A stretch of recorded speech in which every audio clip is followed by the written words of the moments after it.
and quite a number of officials from the department. We'll introduce all those officials in the second round. So, Madam Minister, welcome. We'll go with an opening statement from you. If you could hold it to not much more than 5 minutes, it would be helpful. And that way we can get to questions faster. And for MPs, the question lineup after the minister completes her remarks is starting with Mr. Fast, and then Ms. Sirowitz, Mr. St. Marie, and Mr. Julian. Floor is yours, Minister. Welcome. Green grass and all. Okay, well, thank you very much, Mr. Chair, and I will leave it to you to introduce the officials later on, but let me just say thank you very much to the officials for being with us. Monsieur le Président et membres Mr. Chairman, members of the committee, I'd like to thank you for inviting me here today to speak about Bill C-30, the Budget Implementation Act. After over 14 months of uncertainty and difficulty, Canadians are continuing to fight against COVID-19. We know, however, that there is light at the end of the tunnel. So while we're combating the third wave, Canadians are increasingly numerous in getting vaccinated. Is an essential piece of legislation that, once enacted, will allow us to implement our plan to finish the fight against COVID, create jobs and a swift recovery from the COVID recession, and lay a foundation for robust, inclusive, green, long-term economic growth. This budget is about helping middle-class Canadians, about helping workers, and about helping more Canadians to join the middle class. And it is about embracing this moment of global transformation to a greener, cleaner economy. It is a plan, Mr. Chair and members of the committee, that will help Canadians and Canadian businesses heal the wounds of COVID and come roaring back. First, we need to finish the fight against this virus. This bill includes a one-time payment of $4 billion to provinces and territories to support their healthcare systems, support that is so essential as we fight the third wave. This is in addition to the $1 billion to support provinces and territories as they ramp up their vaccine campaigns. We are making progress in our vaccination efforts, and I know that Team Canada can vaccinate even more Canadians even more quickly, and we will.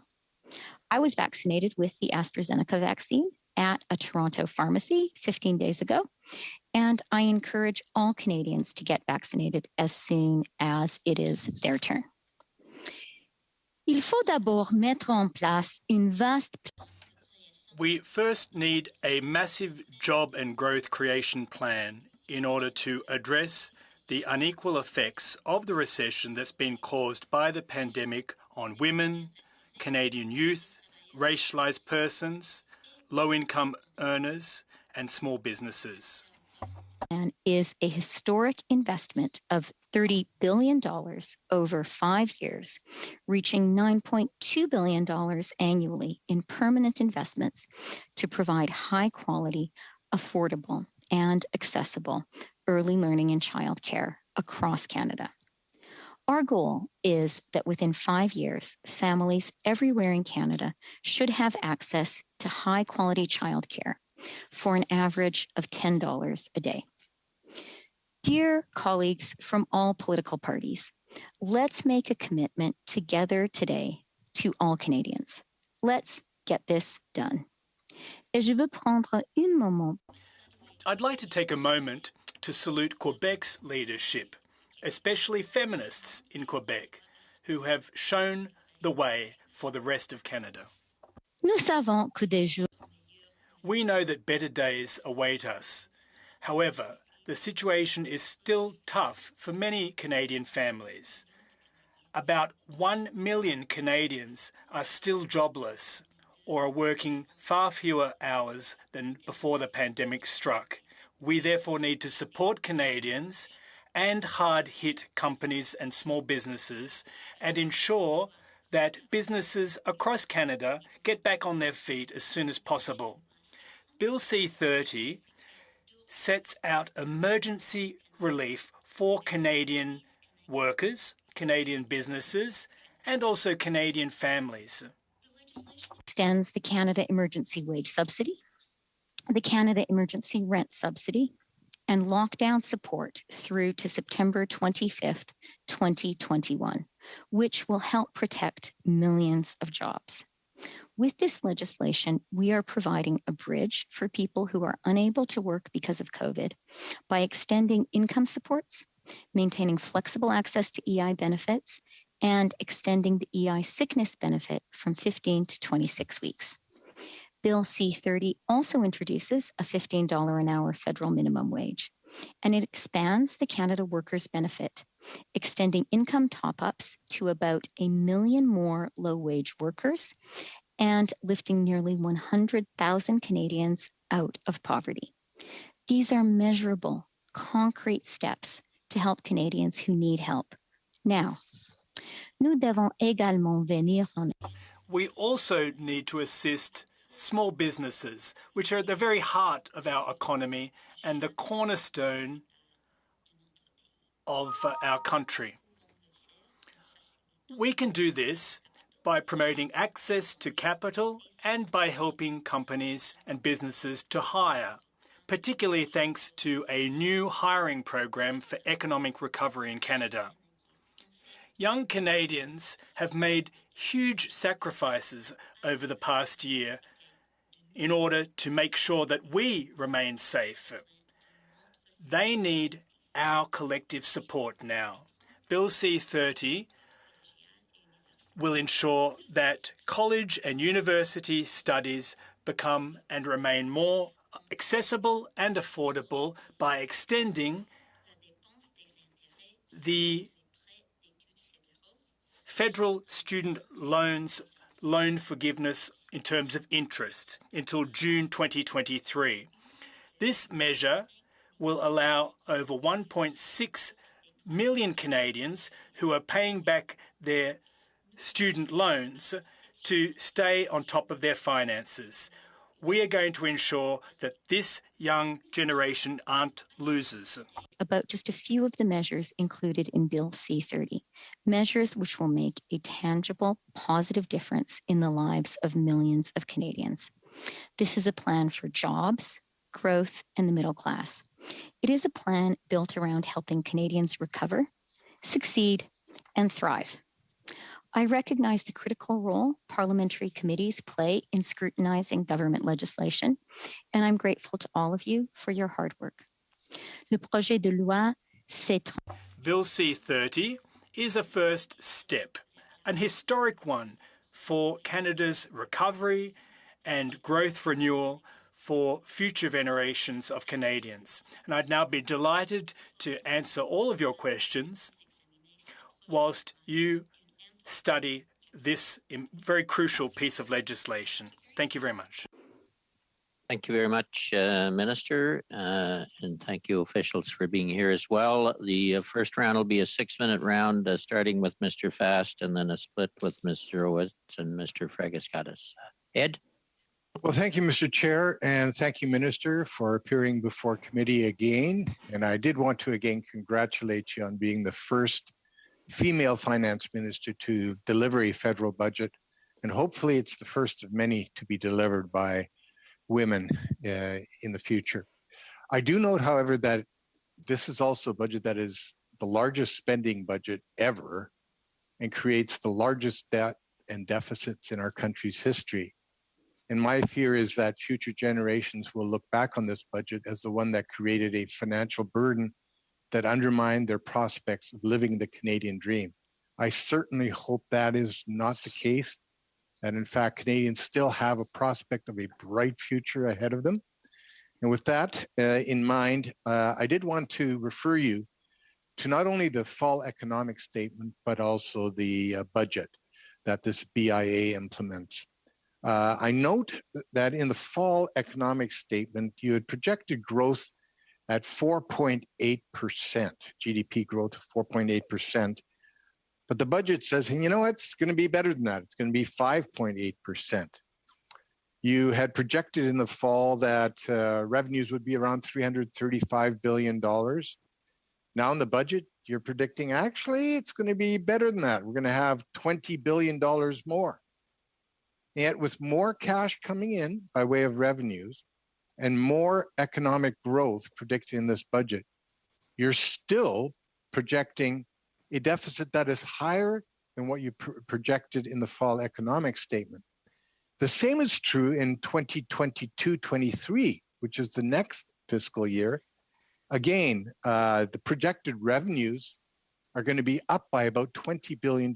So you have more revenues coming in, more money in the bank account, and your growth is projected to be close to 1% higher than the fall economic statement had suggested. And yet you're predicting a deficit that is $9 billion higher than the fall economic statement. So I guess my concern is this: we have better growth, we have higher government revenues in each of this year and next, yet for some reason, you're not only spending all of the unexpected additional revenues, you're also increasing the amount you're going to borrow in each year. We're going backwards, big time. For every extra dollar that comes in revenues, you seem to think that you can spend that dollar and then borrow even more than you'd initially projected. So how is that a sustainable fiscal and debt management plan? Madam Minister. Okay. Well, let me first thank you, Ed, Mr. Fast, for your kind comments. And you made a similar comment that I really appreciated when I delivered the budget. And so I want to take this opportunity to recognize a woman who I think deserves the respect of all of us, and that is Kim Campbell, Canada's first woman prime minister. And she was, of course, a Conservative. And so I'd like to take this opportunity in turn to congratulate you and your party for having broken that glass ceiling, and to congratulate Ms. Campbell. So you have addressed some questions broadly around fiscal sustainability in the budget, and around debt and deficits, and around the FES projections and the budget projections. So let me make a few comments.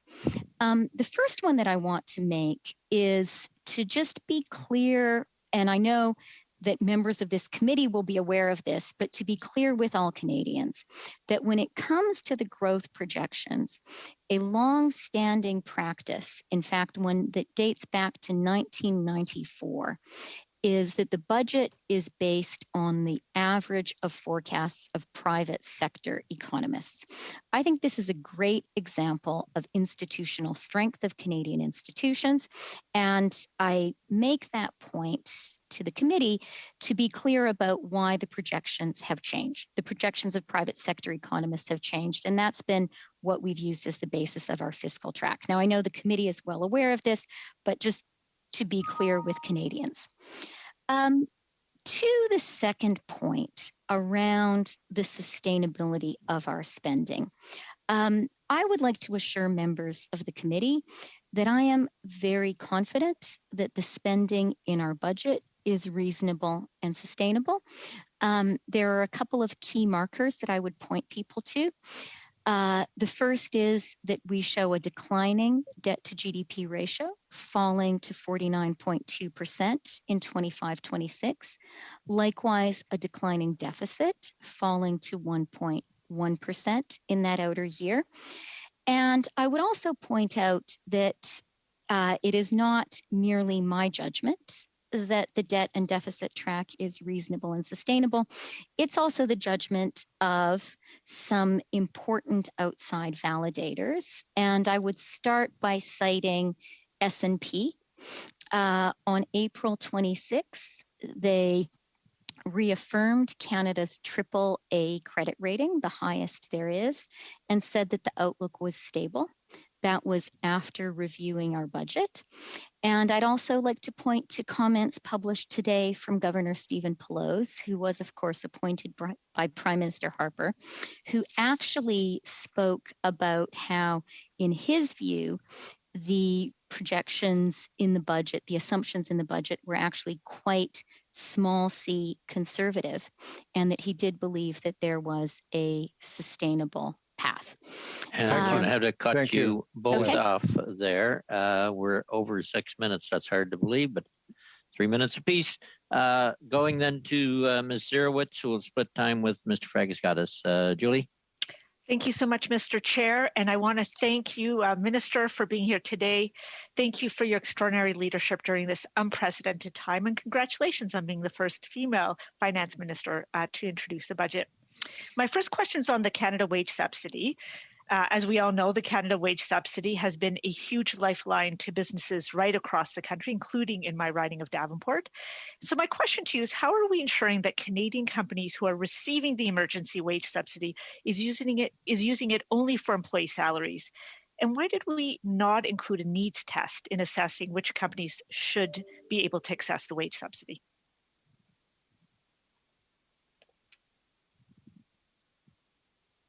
Minister?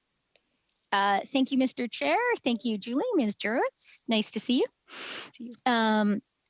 So let me just start by pointing out, as you have, that the wage subsidy has been providing and continues to provide absolutely critical support to Canadian businesses and crucially to Canadian workers.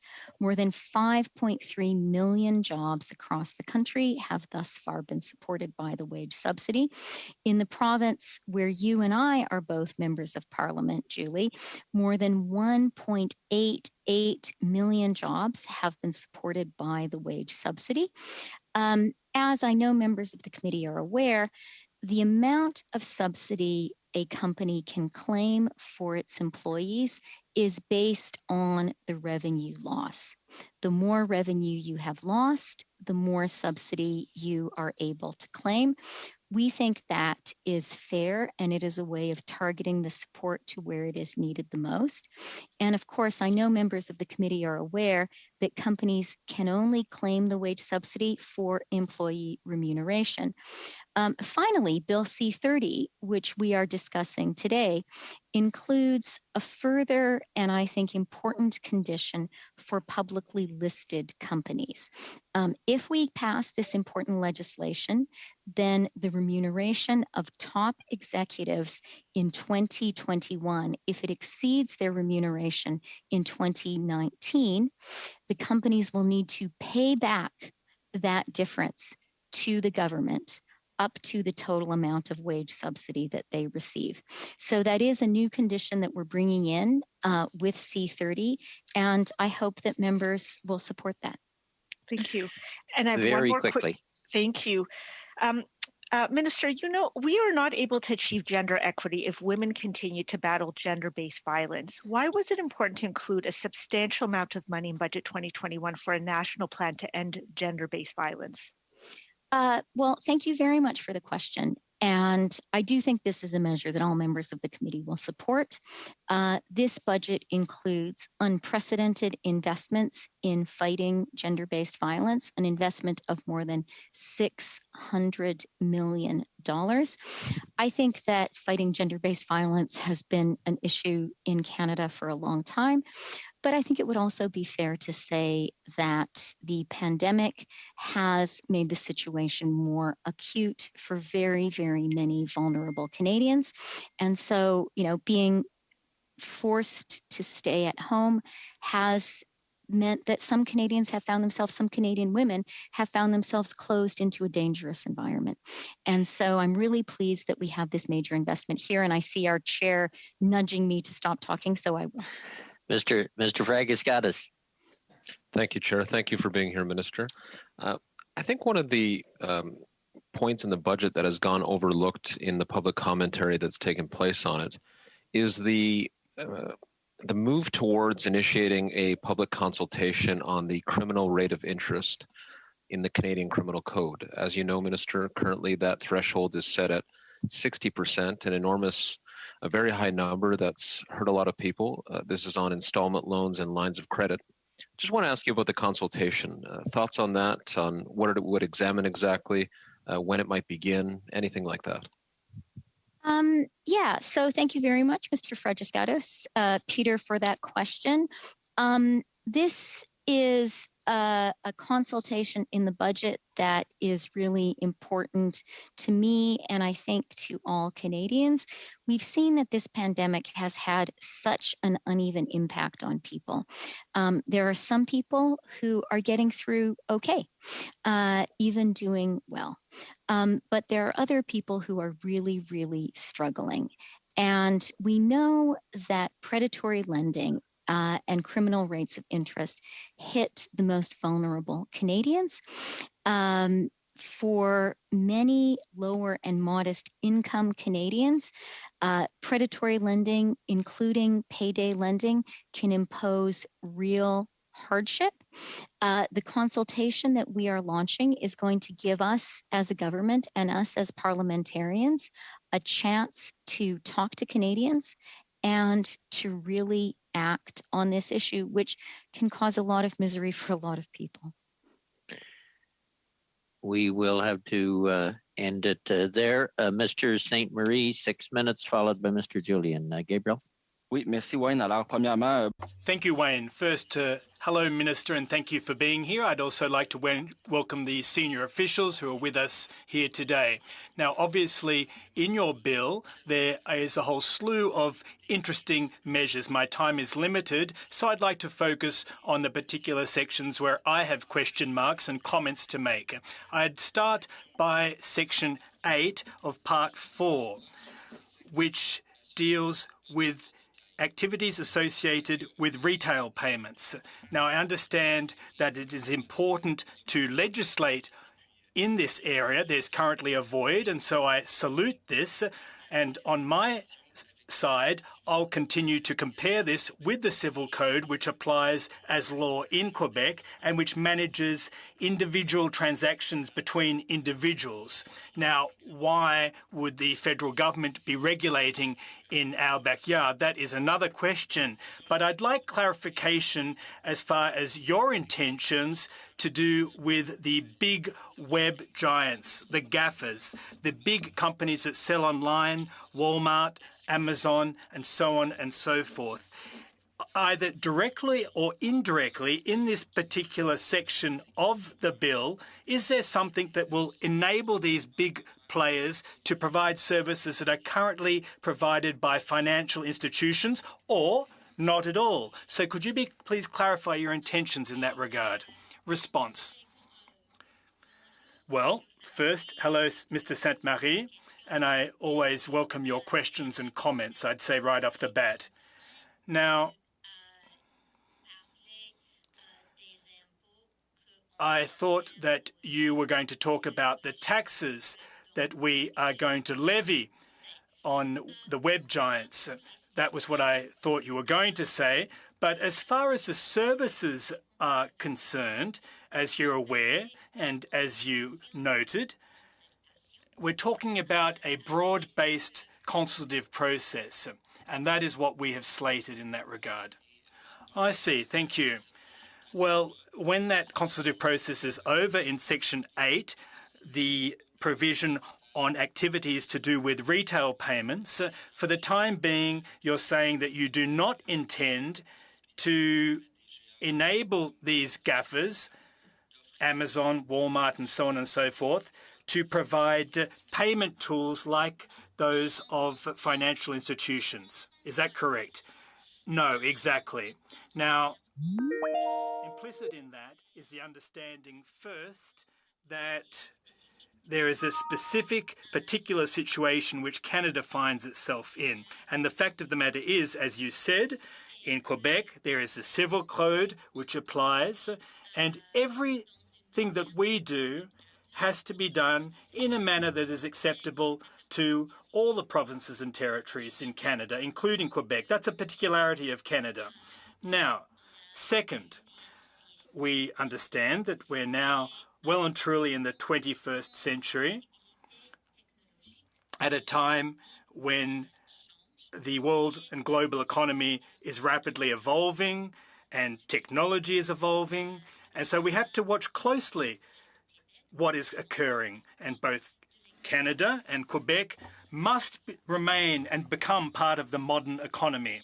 Third, we must do our utmost to protect Canadian businesses and companies, as well as individual Canadians. And we need to ensure that the rules of the game are the same for both Canadians and foreign companies.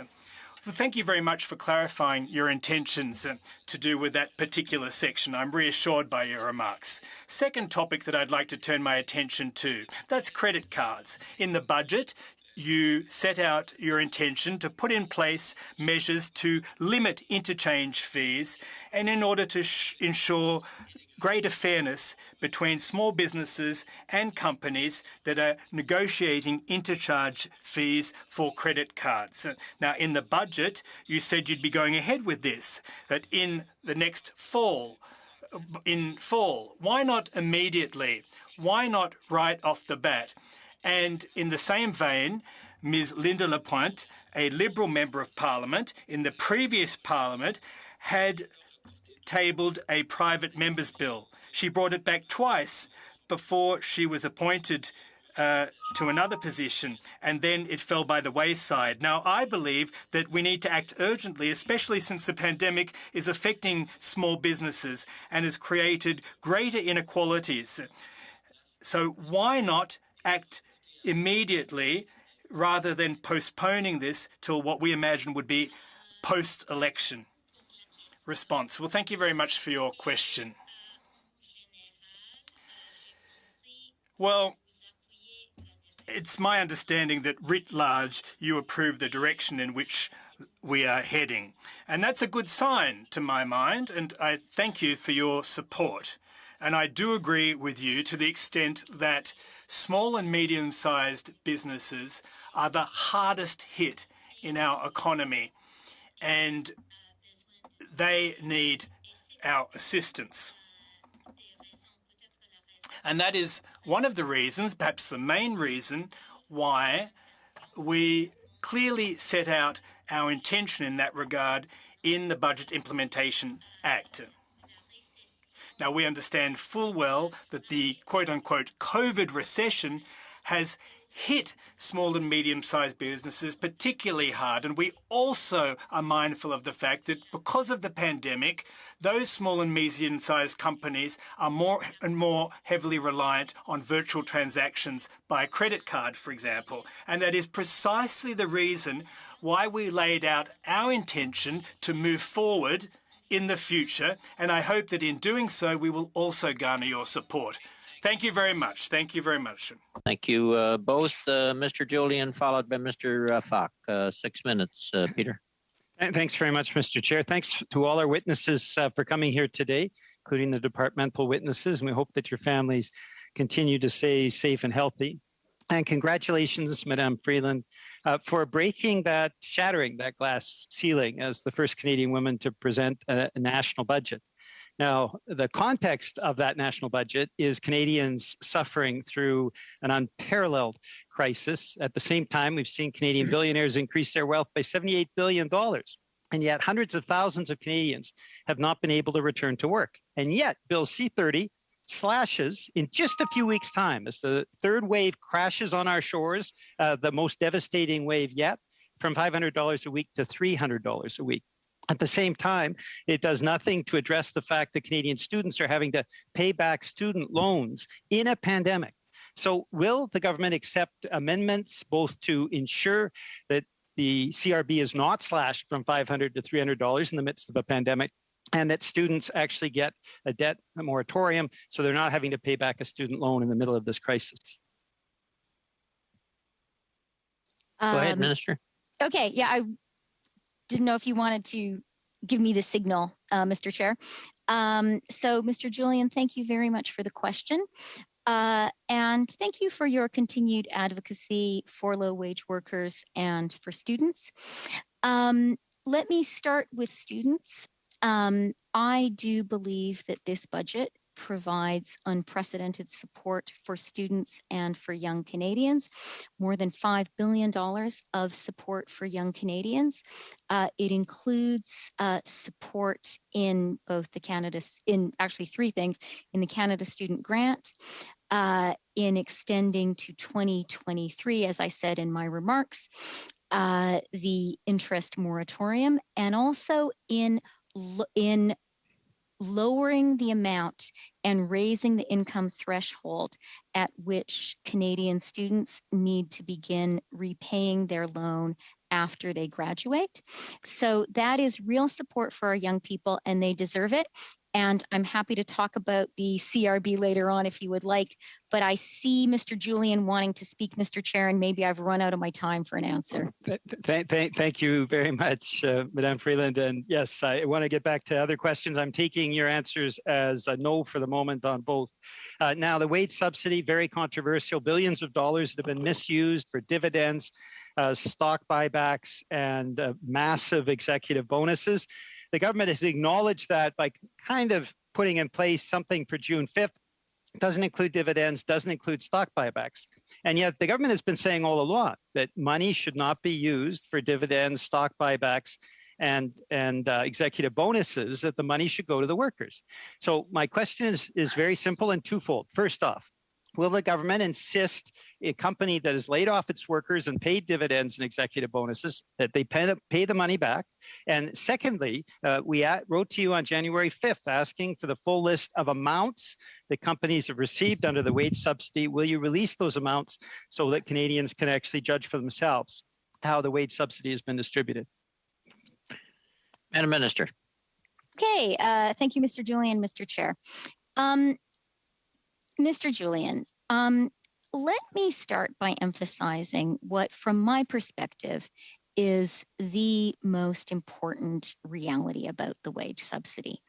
And that is that this program has allowed literally millions of Canadians to continue to be employed. 5.3 million across the country, 621,000 jobs, Mr. Julian, in your province of British Columbia have been supported by the wage subsidy. And that's important for two reasons. These are people who continue to have an income, and they are people who continue to have a job, and maintaining that connection to your employer is absolutely essential. That is something that only the employer can help do. It's not something that the government can do. So that's why for us, providing support that kept people having an income and kept people connected to their jobs, absolutely essential. And the disclosure requirements for the wage subsidy were detailed in the initial wage subsidy legislation that all parties supported. So, Mr. Chair, two other questions. You have 1 minute left. I do. Thank you very much, Mr. Chair. First off, Netflix is excluded from paying the much vaunted new tax. Will the government disclose the secret agreement that took place with Netflix? Negotiations behind the scene. And secondly, around Trans Mountain, how much does the government expect to pour into the Trans Mountain pipeline? And given that the PBO has indicated $14 billion for construction, another $4.5 billion for acquisition, at what point does this government step in to say enough is enough? We're not going to keep pouring money into this pipeline. Madam Minister.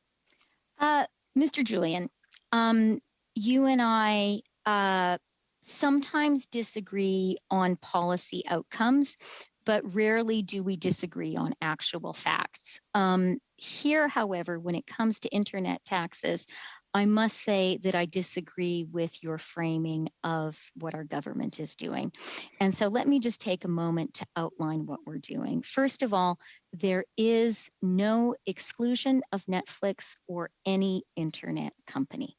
Second of all, our government in this budget and in the fall economic statement is moving more clearly and more forcefully to introduce a level playing field for international and Canadian companies when it comes to the internet space. and to impose taxes on digital service companies. We're doing that more forcefully than any Canadian government has ever done. We are doing that in 3 parts. And I now see the chair looking like he wants me to stop talking, so I'll have to talk about those 3 different levels of tax that we are introducing in another answer. But I want to be clear, our government believes it is important to have a level playing field for Canadian companies in the internet space, and it's important to be taxing the companies that are active in this space. And we will have to end it there. I want to get as many people through and questions as we can. And we're back to Mr. Fast, I'm told, who will be followed by Ms. Kotrakis. Ed? Well, Minister, I do not want to rain on your parade, but many of us had hoped that this would have been an historic growth budget. I sent a letter to you suggesting that we needed comprehensive regulatory and tax reform. We asked you to address the flight of foreign direct investment from Canada. We needed a new comprehensive innovation strategy, not just the same old. But as you know, many economists have lamented the fact that this budget is more about short-term benefit than positioning our economy for long-term success. So I'm glad you referred to outside validators, because I've got a few of those. For example, Mark Carney, someone who you know well, the former Bank of Canada governor. He said what we are seeing in some other jurisdictions is that the focus is more squarely on growth. David Dodge, also a former Bank of Canada governor, highlighted a lack of growth-focused initiatives in the budget. Robert Asselin, a former topic economic advisor to your government, described the new spending as unfocused and unimaginative. And finally, today, former clerk of the Privy Council, the highly respected Kevin Lynch, made so many different points, and I can just summarize a few of them. He said, the budget misses an urgent opportunity to rebuild our longer-term growth post-pandemic. He said it does not set a clear fiscal anchor. He wanted to say, despite the extraordinary emphasis on stimulus in this budget, there is little focus and few measures to rebuild Canada's longer-term growth. He went on to say, our potential growth will drop due to weak productivity, tanking competitiveness, and labor force challenges. He ended up by saying, this budget's intergenerational transfer of debt and risk is unprecedented. Minister, your own fall economic statement and budget betray the reality that as you raise more money through tax revenues and otherwise, you're simply going to spend more and borrow more, but there's nothing to position our economy for long-term growth. This is a huge letdown. Why? Madam Minister, you will have about equal time to respond, and then we're out of time. Okay. Well, thank you, Mr. Chair. And Mr. Fast, as you know, I have a great deal of respect for you as a person and a former minister. But I have to very respectfully say, I disagree very strongly with all of your contentions just now. And so let me take them in turn. First of all, when it comes to outside validation of the budget and of the fact that our budget is on a sustainable and responsible fiscal track, from my perspective, there is no better judge than the credit ratings agencies, which are paid to assess the creditworthiness of borrowers. And for me, it is therefore really important to underscore for Canadians that S&P, a week after the budget, came out with a very strong endorsement reaffirming Canada's AAA credit rating and reaffirming that the outlook for Canada was stable. It really doesn't get better than that.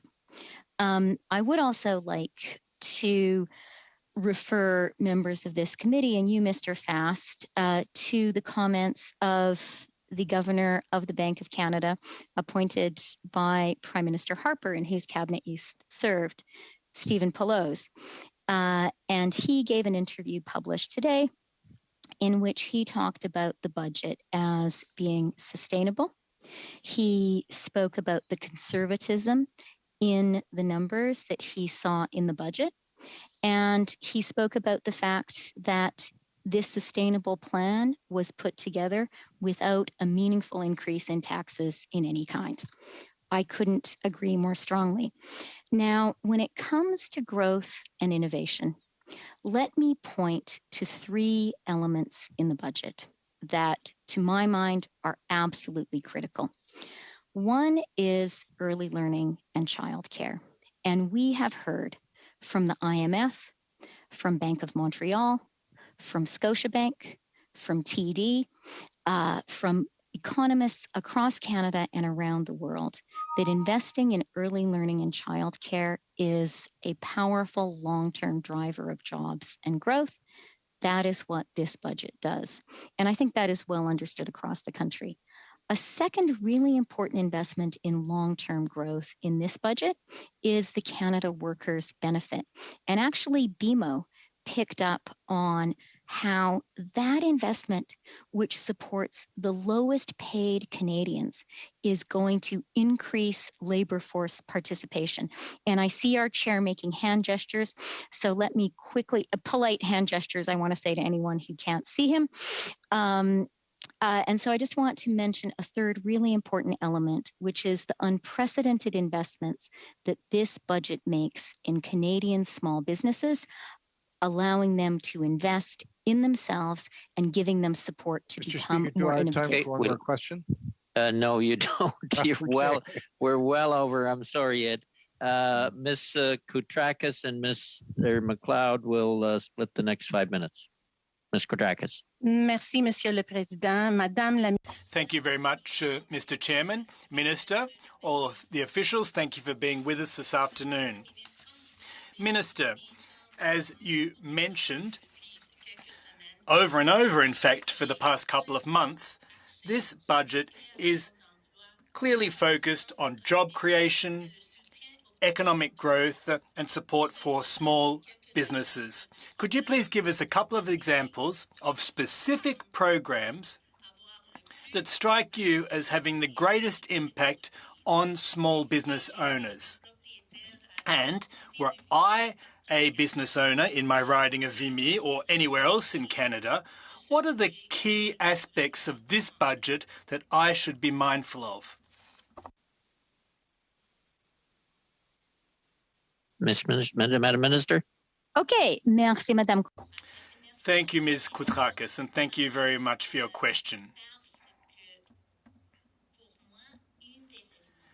To my mind, one of the key components of the budget is the support for small and medium-sized businesses. Support by way of the wage subsidy, the rent subsidy in the fight against COVID, both Qs and Cs. And there are additionally a number of other measures in the budget to help small and medium-sized companies in Canada, which are the cornerstone, the very heart of our economy, to help them to weather this storm, to become more productive and more competitive.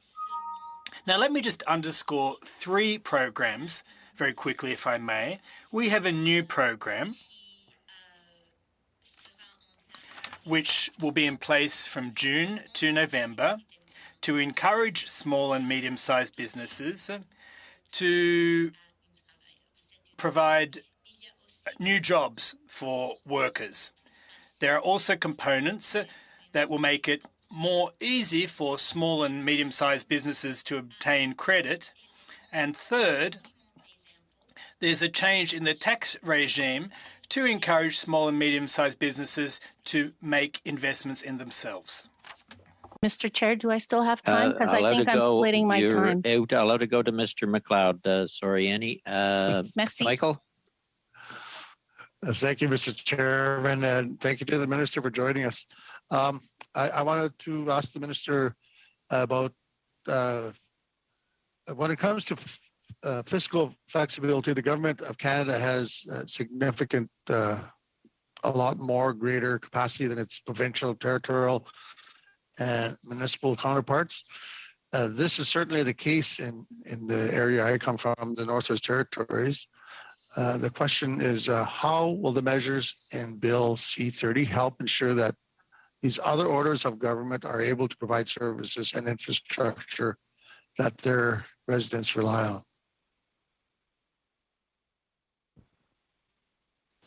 Madam Minister? Okay. Well, thank you for the question. And I just want to start by quickly thanking you, Mr. McLeod, and the people of the Northwest Territories for the exceptional job you've been doing in fighting COVID. It has involved some significant sacrifices, but I think you've seen the real results of that. We are very aware that the territories in particular face particular challenges. And so let me outline a few measures in the budget to support the Northwest Territories. The Northwest Territories will receive $1.4 billion this fiscal year through the territorial formula financing, and that is an increase of $103 million from the previous year. And we also announced last year an increase to the Northwest Territories borrowing limit to $1.8 billion. We have also invested $25 million, as you will know, because you've worked so hard on this issue to address housing priorities in the Northwest Territories. I could say more, but I see our chair leaning towards his screen. Okay, we are going to end it there. Here's where we sit. We'll take a couple of minutes with Mr. St. Marie, a couple of minutes with Mr. Julian, 5 with a split from Ms. Jansen and Mr. Falk, and Fraser will wrap it up with 5, and we'll be about 10 minutes over your time, Madam Minister. Go ahead, Mr. St. Marie. Oui, merci, Monsieur le Président. Yes, thank you very much, Mr. Chairman. Minister, as you're aware, in Greater Montreal and in Quebec, there are thousands of technological startups. Now, at the start of the pandemic, we said that the wage subsidy program wouldn't really fit them. Startups are usually folks who use their own financing. When the project comes to fruition, they sell their goods or their project, and the government moved forward with the innovation program from the National Research Institute, and some startups are calling us wondering why it's not extended until, for example, late September, as other subsidy programs are. We know that under the innovation program, there's over $250 million that has been earmarked for startups, but they are afraid that they'll go bankrupt before the pandemic's over because the program isn't being extended and it's coming to an end. So why would you put an end to this innovation assistance program so close to the goal at hand? Well, thank you very much for the question. And I should say right off the bat that I really admire the innovation ecosystem that we see in Montreal, in Toronto. We have Mr. Julian with us here today. There's also an innovation ecosystem for startups in Vancouver as well. So across Canada's cities, startups are a key component to our growth plan. Now, I think that were you to speak to Canadian innovators, they will find in the budget a whole lot of support for them, especially small and medium-sized businesses that wish to make investments in their own growth. This budget really is forward-looking.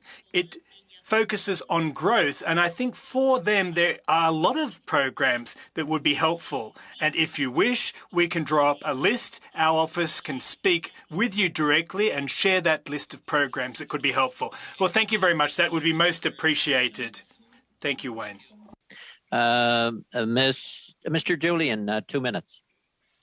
Thanks very much, Mr. Chair. So we're supposed to all be in this together. Canada's billionaires have increased their wealth by $78 billion. Canada's banks received an unparalleled package of liquidity support, $750 billion from various federal institutions, over $40 billion in profits thus far in the pandemic. This is unprecedented that we've seen these massive levels of wealth, and yet most Canadians are struggling. And as we've talked about earlier, CRB is being slashed. Students are being forced to pay for their student loans. There's nothing for people with disabilities, despite the fact that half of the people that line up at food banks are people with disabilities. So given all of that, it is perplexing beyond belief that there is no wealth tax in this budget. I know there's a luxury tax, and the spin is that brings in a little bit of money. The PBO indicates that that's about 1 cent on the dollar of what a wealth tax would bring in. And there's no measures around cracking down on overseas tax havens that CRA has already indicated they don't have the tools to take on, which is why there's been no convictions in the various Panama Papers, Bahamas Papers that have come out show tax evaders. So the question is very simple. Why no legislation to combat tax havens? And why no wealth tax when 80% of Canadians support that? Madam Minister. Okay, I'm going to try to go really fast. So first of all, I just want to speak to some of the assertions in that question. And let me just point out for Canadians who are listening, the CRB continues to September 25th. This is an important extension. And the changes that we made, the flexibilities we introduced to EI are extended for an additional full year. We have also expanded the EI sickness benefit from 15 to 26 weeks. On disabilities, let me point out that particularly for students with a serious but not permanent disability, we have significantly expanded support, and that's something I'm very glad we're able to include in the budget. In terms of tax evasion, let me say, I believe this budget invests more strongly and more significantly in closing tax loopholes, in fighting aggressive tax planning schemes, and in going after tax evasion than any previous budget. And I'd like to also point out to the measures here on beneficial ownership and shining a light on that. Thank you. Thank you very much to you both. Ms. Jansen, splitting time with Mr. Fox, 2.5 minutes, if you could. Tamara? Yes, Mr. Chair, I wonder just before we get started to make sure that we commit that the answers are the same length as the questions. They are pretty well. In fact, some of them have been shorter, if you can believe that. Okay, thank you very much. Ms. Freeland, last night I visited with Dave Sidhu, a constituent who, along with his family, has run Elizabeth Chalet, a German-themed restaurant in downtown Cloverdale for the past 7 years. He's now in thousands of dollars of new debt with no hope of opening back up on the horizon, and he's at the end of his rope. So he wanted me to ask you a number of questions. First, regarding CERB, he would like to know why his part-time staff, who normally made $500 every 2 weeks, got $2,000 from government. He wants to know if you realize how unfair this program is, that people get paid more to stay home than go to work, while he and his family are taking on enormous debt they may never get out from under. Minister. Well, first of all, Ms. Jansen, I would like to say to this very entrepreneurial constituent of yours that I would disagree that he has no hope of ever opening up, no hope of opening up on the horizon. I myself am very optimistic of the speed of the vaccine rollout campaign. We are seeing the COVID numbers fall in British Columbia, and I am actually hopeful that there is light at the end of the tunnel. We'll have to go back to Ms. Jansen, Minister. Okay, thank you. I didn't get an answer to that one. So regarding the business support loans, Dave would like to know why your programs make no differentiation between those who were seriously impacted and those who were not. He wants to know why small business owners like him, who were shut completely down, were treated the same as ones that were open. Why didn't you better target compensation for those who were much more impacted? Minister. So, in fact, compensation has been very focused on where the need is the greatest. That is why programs like the wage subsidy and rent support are actually based on level of income loss. And I do want to go back on the CERB and to say my government's view is that the millions of Canadians who lost their job in COVID through no fault of their own needed to be supported. We're glad to have been able to do that. Ms. Jansen. Third question. Dave was very frustrated that the new HASCAP program, which was supposedly created for highly affected businesses like his, is completely useless to him. Since he's in total lockdown, he doesn't qualify. He thinks it's ridiculous to expect a restaurant in lockdown to submit a revenue projection to qualify. No customer, no revenue. How does that even make sense? It's heartbreaking to see the damage these program failures have done to small businesses across the country who are in the exact same position as Dave. Minister. Well, when it comes to Canadian small businesses, I would beg to differ with you, Ms. Jansen, and I would say that extensive support is available. The CEBA loan is available. Wage support, the wage subsidy is available. The rent subsidy is available. And for businesses like this restaurant that you're describing, subject to lockdowns, an additional 25% top up to the rent support. Canada is offering the most extensive set of support measures for small businesses of any G7 country. And over to Mr. Falk. Thank you, Mr. Chair, and thank you, Minister, for coming to committee today. In your opening comments, you talked about the imbalance and inequality between different people groups, and especially that it's been exacerbated now during COVID between genders. Your $30 billion early learning and national child daycare program, which will provide subsidized government daycare for $10 per child per day, is a program that's going to be used by some women in my riding and across Canada, and others will make the choice of not using that. How does your budget address the imbalance and the inequality that will create between women? Minister? Mr. Chair and Mr. Falk, every family will choose the child care arrangement that works best for them. As a baby, I was taken care of by my own Baba, and I have very tender memories of that. And my own mother retired 6 months after my first child was born and came and lived with us and took care of her. And those can be wonderful arrangements for families that have the resources. Our early learning and child care plan is about making it an option for every family across the country to have access to affordable, high-quality childcare. This is an investment in long-term growth for the country, an investment in expanding labor force participation, and high-quality childcare, early learning and childcare is an investment in the youngest Canadians. Time for a quick one, Ted. Thank you, Wayne. Agriculture, carbon tax exemption. Grain farmers get an exemption for diesel fuel that they burn in their equipment while farming. But many farmers are not necessarily grain farmers, but they farm livestock, the cattle, pigs, dairy, feathers, and also greenhouses.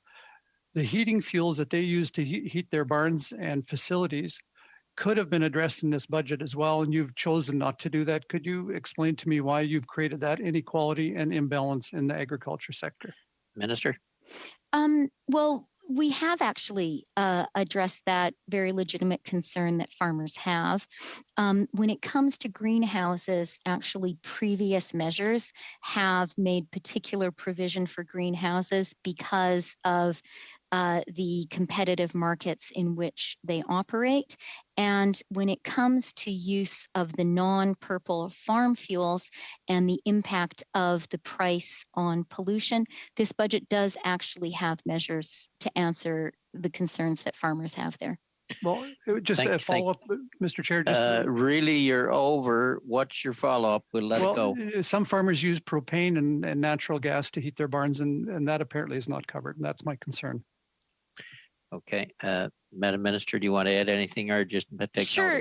No, just to say that I am actually very aware of the concerns that farmers have had, particularly but not exclusively around grain drying and use of the non-purple fuels. And there are actually measures in this budget to address those concerns. Okay. Thank you both. Mr. Fraser, the floor is yours for about 4.5 minutes.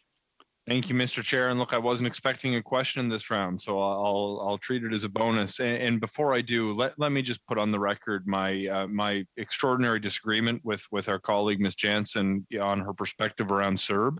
I can tell you the feedback that I have heard, Minister, in my own community is during a time when people were being forced to stay home to protect the health and well-being of their family and members of their community. This is a program that made sure they could pay their rent and their mortgage and put food on the table. I want to direct my question towards the measures targeting young people and more particularly students in this budget. Before I got into politics, in fact, before I got into anything, I was a student president at St. FX University, Go X Go. I was one of the folks. I see Wayne shaking his head up there. I'm a homer. I was one of the folks who went to Ottawa to lobby MPs for important changes. Some of the things in this budget around extending a moratorium on interest on student loans, not requiring students pay back their student loans until they're earning $40,000 a year, extending the doubling of the Canada Student Grant, which is going to cover on average 90% of the tuition for the lowest income families in Canada. Those are all terrific measures. But there's one in particular that I don't think has gotten the attention it deserves. There is a new proposal in this budget that is going to ensure that students don't need to pay back their student loans if their monthly payment exceeds 10% of their household income. I should say they'll still be required to pay that portion back, but the amount beyond that 10% will be covered, both principal and interest, by the federal government. In the case of a student whose monthly income is $400 a month and whose monthly payments is, or rather their 10% is 400, and their monthly payment is $650, this is going to extend hundreds of dollars every month to low-income students when they're trying to get their feet under them. Can you tell me the motivation behind this policy and the importance of supporting young people? And I'll only just add, the reason I care about this is that I think the next cure for cancer or business solution might be locked in the mind of some kid who can't afford to go to school. And it's not just them who loses out when they can't get an education, it's every single one of us. So if you could highlight the importance of some of these measures to make sure we can improve the affordability of an education, I would be grateful. Minister. Okay, well, thank you, Mr. Fraser. And I do want to start by underscoring, as I did in my own reply to Ms. Jansen, the strength of my agreement with you about the CERB and the CRB. Our government really stepped in when literally millions of Canadians, through no fault of their own, were suddenly left without a job, without the ability to find a job. And I am really, really glad that we took action to support them. And I want to say to those Canadians, we are going to continue to be there. The support is there to the 25th of September. On students, again, I find myself in violent agreement with you, Mr. Fraser. When it comes to the really unprecedented support for students in this budget, let me offer three motivations. The first was, I do really believe that young Canadians have made a huge and very particular sacrifice during the pandemic. They have curtailed their social lives. Many of them have had to learn virtually, and they've really done it for us, for their parents, for their grandparents. And I think we owe it to them to support them now.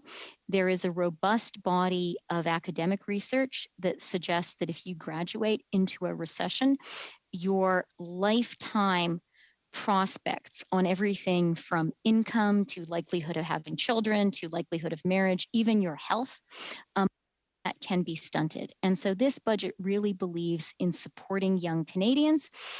It does that through the measures to support students that you listed. And I would add, it does that through aggressive action to create work experience and job opportunities. 500,000 work experience and job opportunities will be created in this budget. Mr. Chair, is there any time remaining?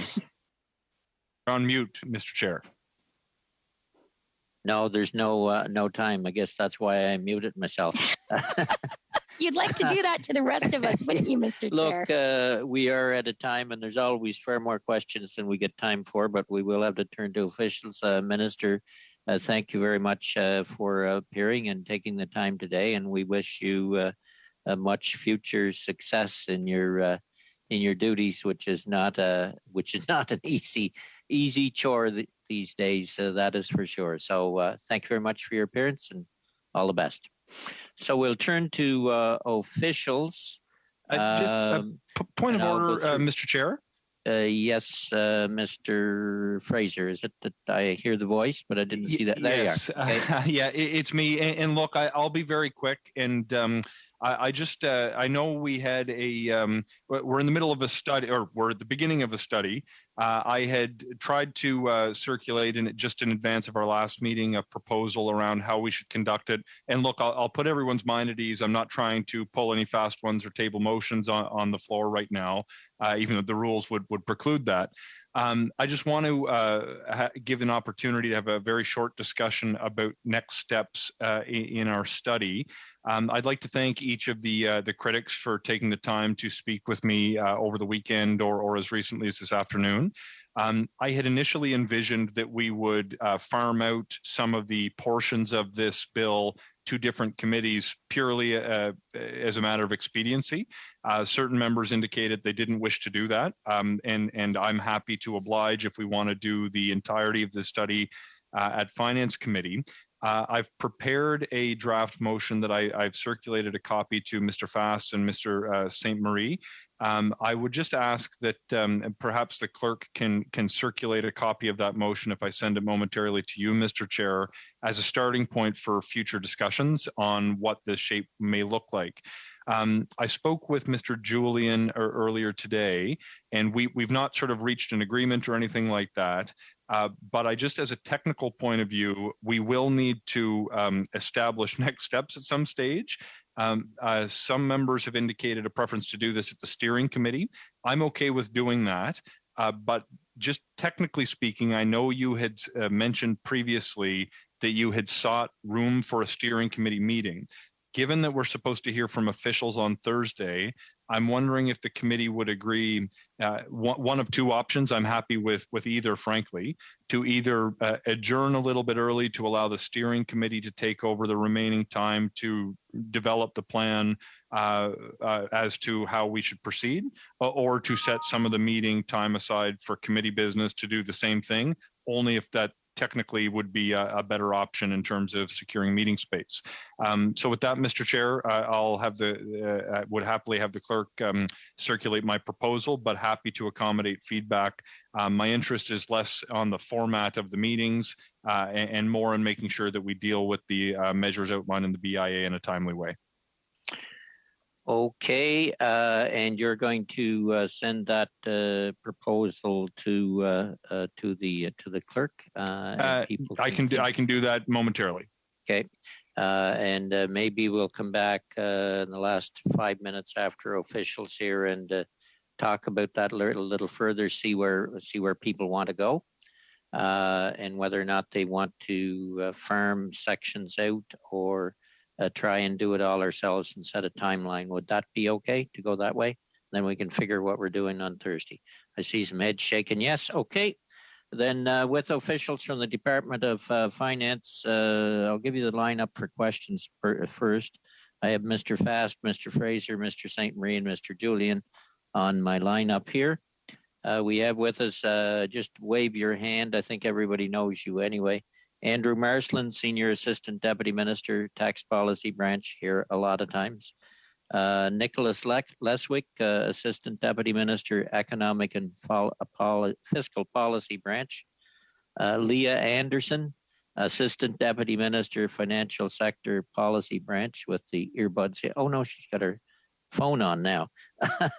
Evelyn Dancy, Associate Assistant Deputy Minister, Economic Development and Corporate Finance Branch. Catherine Rashido, Assistant Deputy Minister, International Trade and Finance Branch. And Galen Countryman, Associate Assistant Deputy Minister, Federal Provincial Relations and Social Policy Branch.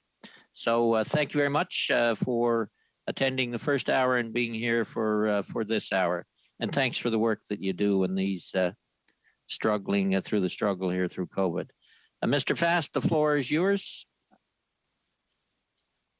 Thank you very much, Chair. To our officials, during the lockup, one of your colleagues made the statement that all government spending is stimulus. Is that the department's position, that all government spending is stimulus, or did I understand that incorrectly? Just to interrupt Mr. Lastwick for a minute, the Clerk sent me a note that phone lines are down in some quarters. What's the situation there? Do we have to suspend, or what's the situation, Alexander? There are phone lines that enable people to listen in real time. People that can listen on Parleview have 30 seconds to a minute delay, but in real time, they can dial into the phone lines. Then I'm being told by the IT technicians here that we would have to suspend the meeting for at least 10 minutes to get the phone lines back up. Now, that's not my decision, and I put it to you as chair, but I don't know how important it is for the people that are listening to be able to use the phone lines right now. There will be a record of the meeting in Hansard, I understand anyway, correct? I think we will continue. So Mr. Leswick, we'll go to you. Very good. Thank you for the question, Mr. Chair. I guess more precisely, like all government spending feeds through into some real economic activity. So I mean, just basic national income accounting would suggest that government spending would feed through and provide some sort of fiscal impulse into the economy. Some more, some less, depending on the type of government spending. But yeah, it was probably me that answered that question, Mr. Member, and it was just to try and exemplify that a dollar spent by government feeds through into the economy in some way. Some of it leaks out of the economy, either through exports, but it does, find its way into either the pocketbook of a consumer or into the income statement of a business. So. Nicholas, that wasn't supposed to be a gotcha moment. I didn't ask you to out yourself as no one who have said that, but just wanted to confirm that. But I did want to talk about stimulus because in the fall economic statement, when growth projections weren't as robust as they now are in the budget, the minister set aside anywhere from $70 to $100 billion worth of stimulus, but she couched it in terms of saying, listen, we're going to measure how much and how we allocate the stimulus based on economic growth. What are the needs at the time? Now we realize that revenues are up, economic growth is up, and yet the full $100 billion plus has effectively been pumped in to the economy. Can you give me some justification why there wasn't a more graduated response to any economic headwinds that might arise? Thank you again for the question, Mr. Chair. I mean, there's no exact science. It is all a relative calibration. I mean, the economy, there's still a whole lot of slack in the economy from the perspective, from the government's perspective as it was writing the budget. And we can see evidence of that even just in the most recent labor market report, where you can still point to, over 1 million Canadians who are unemployed or suffering from a severe reduction in hours. Likewise, business closures are hovering anywhere between 3 and 5% of a normal baseline operations pre-pandemic. So, I mean, the justification is that, there's still a lot of slack to absorb. And beyond that, there's some intent to make up for, potential scarring effects over the last year so that we don't get into a position where these businesses never reopen their doors and that unemployed people never get attached and properly matched to a job that their skill sets are suited for. So in that context, the budget tries to make a strong case that, part of the spending was securing the recovery and building our growth potential beyond the, excuse me. Has the department done any modeling as to the impact that household and corporate savings could have if those savings are injected into the economy? Because there are impacts from all over the place. You've got massive infrastructure and stimulus spending on the American side. You've got corporate and household savings. You've got fairly robust economic growth right now. Have you done any modeling that would help you understand and also measure how the stimulus is actually applied? Thank you again for the question, Mr. Chair, Mr. Member. Of course, we do that kind of modeling. I mean, there are, 3 significant tailwinds. One, as you said, is just the impulse of, or the spillover of potential U.S. stimulus into Canada. 2 is just this kind of release, kind of euphoria effect, post-pandemic, where consumption patterns snap back to normal. And then, on top of that is this accumulated savings, this so-called preloaded stimulus, which we try to factor in. But I mean, the honest answer is it's all just very extremely uncertain. So, the timing of U.S. stimulus as it works through, Congress in the U.S., the actual attitudes and consumer and business confidence and what pace those will snap back so that we can resume, normal savings and consumption patterns. So the analysis we do is no different than the Bank of Canada and, other economic shops like, in the commercial banks. Mr. Chair, how much time do you have? You got one more question, Ed. All right. The stimulus that's injected, one would think that at some point in time, you're going to do what the minister suggested she would do, which is withdraw it. Tell me what you mean by the word withdraw, because you can't take the money back that's been committed in the budget. So by withdrawal, when the minister speaks about withdrawal, is she simply saying, I won't add any more to the stimulus that I've already committed to, which is the $100 billion plus? Thank you again for the question.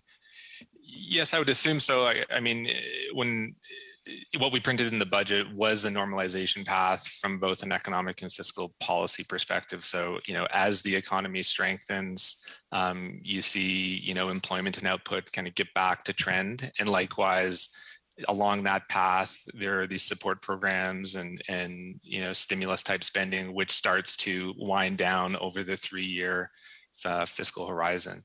So in terms of withdraw, I think it's relative to what was printed in the budget and that wind down of government spending over the near term. Okay, thank you both. We'll go to Mr. Fraser, followed by Mr. St. Marie, Mr. Julian, and Mr. Kelly first up in the next round.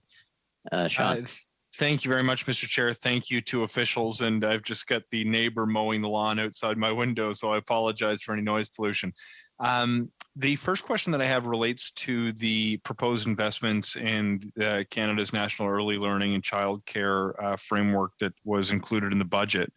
Obviously, I think the first point you made, Mr. Leswick, around government spending sort of finding its way into the economy, I see this as a major opportunity. I see the investments that will create affordable access to childcare, in particular to allow more parents, predominantly women, to take part in the economy compared to the rate at which they do today. One of the knocks that I hear about the program from folks who are opposed to it is the sticker shock they have when they see this is a $30 billion investment.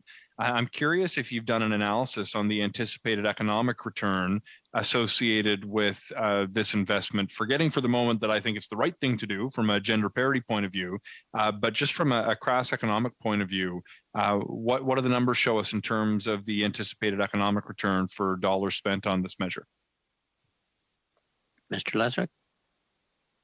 Thank you again for the question, Mr. Chair. And I mean, we tried to print a kind of a short brief of this type of analysis in the budget. So in today's terms, just modeling, the impacts of what we've seen early learning and childcare program, an effective early learning and childcare program in Quebec, and that feed through into increased labor force participation. If we just applied that on a pan-Canadian basis, we would equate that to roughly about 240,000 jobs in today's terms. So, new entrants into the labor market in the equivalent to about 240,000 new workers, which would then feed through into an increase in output of roughly a little over 1% on the level of real GDP. Hopefully that gives you some benchmark indicator. Yeah, look, I think that's really helpful. I think to see to find opportunities to boost GDP by 1% year over year is a great thing. I'm curious if you've got a similar assessment on the actual government revenue that would be generated from that increase in GDP or employment. Do you have any estimates as to what the increased government revenue is? I'm trying to figure out whether this measure will pay for itself or come close to paying for itself. Thank you again for the question, Mr. Chair. I mean, there's a broad literature on this exact question. Of course, we do our own analysis within the department. Personally, I'm not in the camp of this thing pays for itself type of conclusion. But depending on how you calibrate your models and expect a feed through into the economy, there is some literature out there which suggests that dollar for dollar it would pay for itself. But I think bottom line is it's in terms of things you could be doing to generate either labor force participation or increased productivity. This is one of those things at the very top of the list in terms of return on investment from a government perspective. So either conclusion, there's a real payback here. Excellent, Mr. Chair. Have I got time for an additional question? Yep. Excellent. I want to talk about the Canada Workers Benefit, which aside from a passing reference from the Bank of Montreal, I've seen fairly few third parties pick up on this particular investment. It's designed obviously to assist low-income workers through direct support, and the measures that we've done have essentially extended the net, so to speak, to make sure it catches more people who may be earning more than what the current program provides.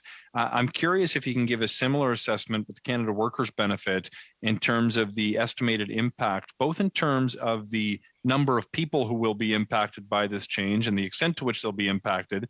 And the minister testified that it would have a positive impact on labor force participation.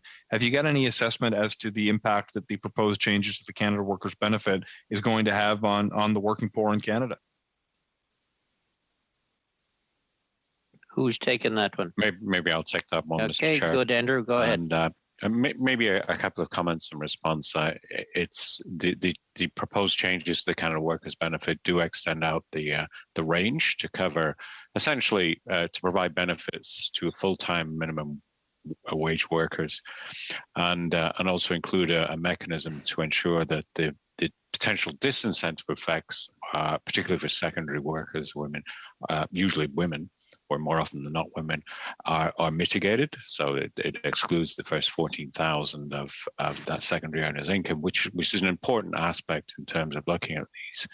In terms of estimating the effect, about 1 million additional workers we estimate would benefit from this. In terms of the broader economic effect, I guess I don't have an estimate of that, but there is a considerable amount of literature with reference to the earned income tax credit in the US, which demonstrates that this has a positive effect on labor market participation, which of course is a key driver of economic growth. Okay, thank you all. We'll go to Mr. St. Marie, followed by Mr. Julian. Gabriel. Oui, merci, Monsieur le Président. Donc encore. Thank you, Mr. Chairman. And once again, welcome to everyone. I join my voice with that of our chairperson in thanking you for all the hard work that you've been doing from the beginning of the pandemic. And please pass on our thanks to your entire team. Hats off to all of you. Now, I just need a bit of clarification, if you would, around the assistance to businesses for climate change mitigation. There are a number of programs that have been put in place and or announced to help various economic sectors to reduce CO2 emissions. Could someone please remind me what measures have been put in place, to the tune of what amount, what's been voted and what's been spent, and or what has been earmarked and not yet voted on? Thank you. Okay, Ms. Nancy. Bonjour et merci de la... Well, hello, and thank you for the question. Now, there are a number of components to that question, and it's kind of tough to respond to all of them live on television right now, especially as far as spending to date is concerned. I would suggest that I could provide the responses to those questions in writing and provide detailed responses. But quite clearly, the simple explanation is there are a lot of measures in the budget, and even prior to that, in December, with the new climate change plan. So there's a lot of meat on the bones. In the budget, there are a number of major measures when it comes to the Strategic Innovation Fund. And there are at least 3, perhaps even 4 measures for climate change mitigation to help farmers with the costs that they bear, But as I said, there are a whole lot of components, and I'd prefer to respond in writing. Well, thank you very much, Ms. Dancy. Yes, it would be much appreciated. But thanks for the brief snapshot. As clearly, if you could put that in writing as clearly as possible, what's been spent to date, what's been voted, what has not yet been voted, and if possible, if you could do a province by province, industry by industry, sector by sector breakdown. You alluded to the agricultural sector, for example. That would be highly appreciated. Now, also, in relation to those programs, perhaps you can respond off the cuff here, but are there programs or modular small nuclear reactors that may be supported by way of these programs with a view to combating climate change and reducing greenhouse gas emissions? Well, thanks again for that question. To my knowledge, and I'm not a specialist when it comes, or an expert when it comes to all of the federal programs, but there is research technology research in technology which is supported through the research councils and also the PARI, which is a program for research and innovation. Now, there's also a number of new programs that are coming through the pipeline, but we haven't yet fleshed out all of those details. Thank you. But if you do put your finger on something more specific in relation to that particular small nuclear reactor question, it would be highly appreciated. Well, thanks again. Now, let me turn to another issue, something that I asked of the Minister earlier regarding the Section 8 of Part 4, the legislation on activities to do with retail payments. Could you please confirm whether or not everything in the legislation might not enable the big online players, such as the GAFAs, Amazon and Walmart, to offer services that are currently offered by financial institutions? Is that the case or not? Ms. Anderson, go ahead. Unfortunately, the speaker is not able to be interpreted. The interpretation service will now be suspended. Okay. Sorry, Ms. Anderson, I can't make you out on the interpretation service. With the mic, we are getting an echo. I wonder, would it be possible to get an answer to that question in writing, Ms. Anderson, maybe? Okay. Yeah, it's just not coming. It's not coming through. Okay, we will have to end that round there and go to Mr. Julian. Sorry about that, Ms. Anderson. Mr. Julian.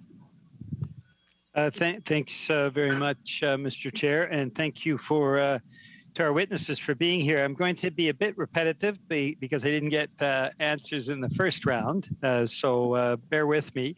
My first question is around the slashing of the CRB. So we've got the third wave. The variants are tragically taking hold.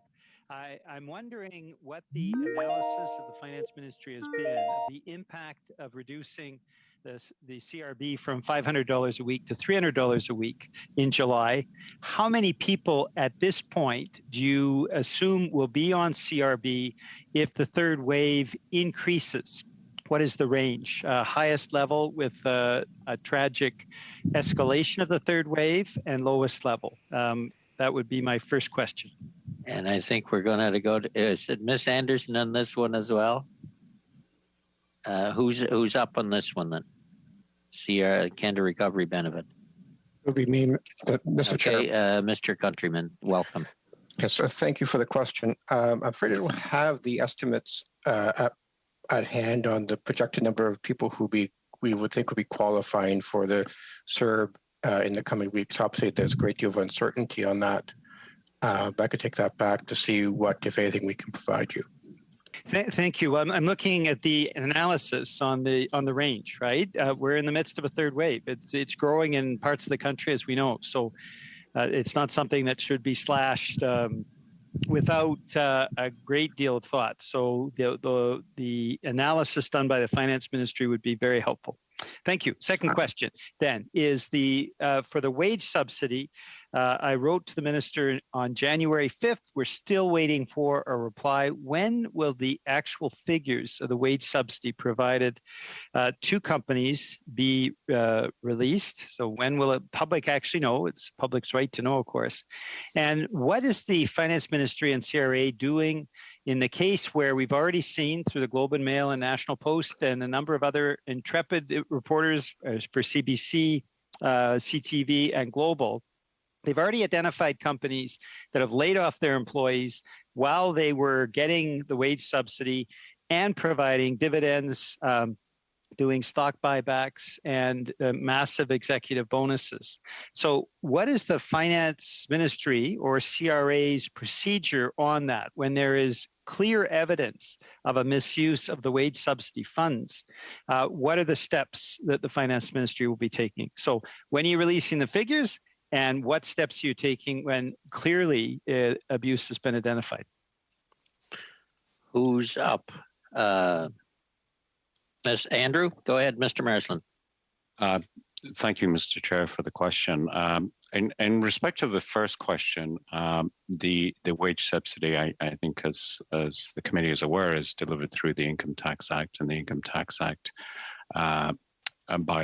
has provisions that preclude the release of information. There is an exception in respect of the wage subsidy, in respect of the names of recipients, and those names are available through the CRA website. So that's, in essence, my response to the first question. With respect to the second question, I think the minister responded to this to a large extent. I mean, as the committee is aware, the objective of the wage subsidy is to support the retention and rehiring of workers by firms affected by the pandemic. And the way it does that, as I think the committee is aware, is by month-over-month comparison of revenue drop. So those are the requirements to qualify for a wage subsidy, and that wage subsidy is gradated by the level of revenue decline in any given month. Mr. Marsland, does that mean that there will be no action taken against companies already identified by intrepid journalists as having clearly violated what the conditions around the wage subsidy were? Well, I guess my response to that, Mr. Chair, would be that the CRA, of course, administers the Canada Emergency Wage Subsidy, and the CRA has programs in place to ensure that the provisions and the requirements by law to obtain the wage subsidy are respected in respect of claims. So the CRA will be doing Thank that. you. Last question. It's a double header. First off, the minister is saying that Netflix is not excluded.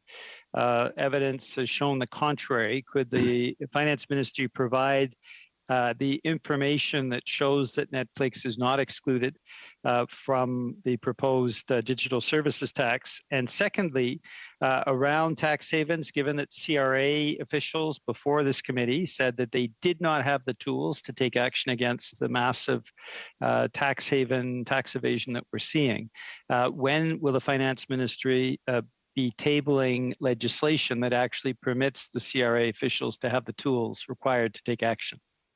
Who's on that one? Andrew? Yeah, thank you, Mr. Chair, for the question, or questions. So in respect to the first question, I think it's important to understand what the proposed digital services tax is about and what it's not about. It's not about taxing consumption in Canada. As you know, and Bill C-30 includes measures to require the collection of the GST by non-residents who are providing certain services. What the proposed digital services tax is about in a corporate taxation context, making sure that where value is created in Canada, that it's appropriate, that it is subject to tax. That value that's created, which is novel in the digital environment, is essentially the monetization of user data. So data that we all provide when we participate in social media and search engines and so on, that data is often monetized and that value is created in Canada, and appropriate that to be taxation of that. So that's what it's about. So there's no exclusion for any particular enterprise. There is a scope proposed for the tax, and that scope would not normally include the sale per se of goods or services. It may include where there is data harvested through that activity. That may be within the scope of the proposed tax. So you're saying that Netflix sorry, is Peter, excluded? you're way, I'm way just over. clarifying. These double headers put Netflix, you over. No, I just asking for clarification. Netflix is not included then in that tax. I'm not in a position to discuss particular enterprises. What I was trying to explain was the scope of that tax. Any particular enterprise would be included to the extent that it was involved in the monetization of data and the other requirements of the proposed tax were met. We will have to leave it there, and we'll go to Mr. Kelly, followed by Ms. Kotrakis and Zerowitz on a split. Mr. Kelly. Okay, thank you. Two officials, is there currently a projected date for a return to a balanced budget? Mr. Leswick or Andrew? Yep. Thank you for the question. There's no return to balance printed in the budget. Okay. Does the department have, outside of the budget from your own research, do you have a date that, or a year that you're projecting? Well, we don't do, more tangible fiscal projections beyond the forecast horizon 25, 26. Okay, so the $30 billion deficit projected in 2026 is as close as anything that we've got on the horizon. Correct. I mean, we do long-term fiscal sustainability analysis, but that's subject to a fair degree of sensitivity. So. During when the minister appeared at committee to discuss the fall economic statement, she admitted that there was nothing in the fall economic statement or the speech from the throne or any of the previous measures to assist small businesses that opened their doors in, say, late 2019 or the early months of 2020 and do not meet the criteria of the existing support measures. Is there anything in this budget that would address this problem? This was something that's been widely acknowledged now by the government as a shortcoming in support measures.